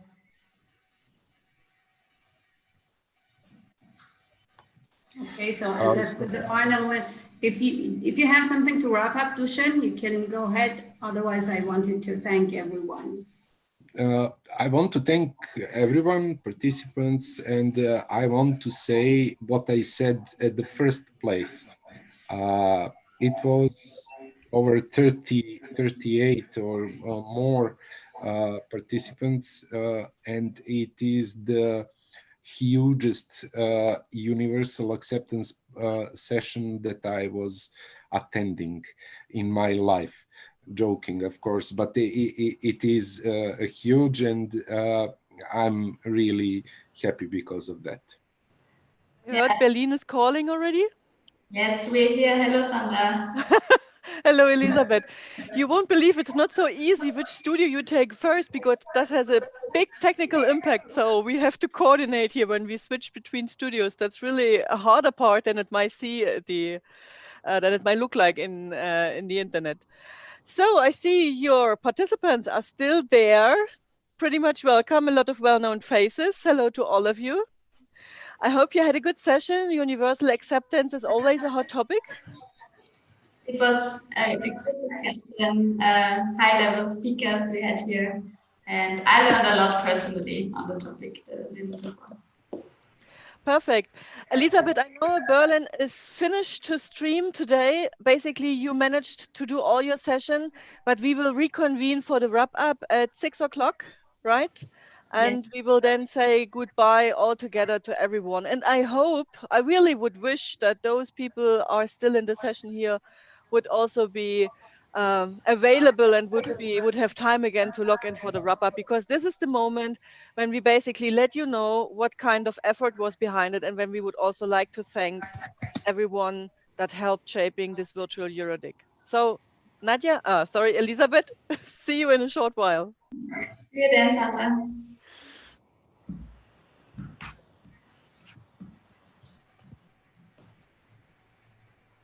Bye to you all, and thanks to everybody. Bye. Bye. Bye.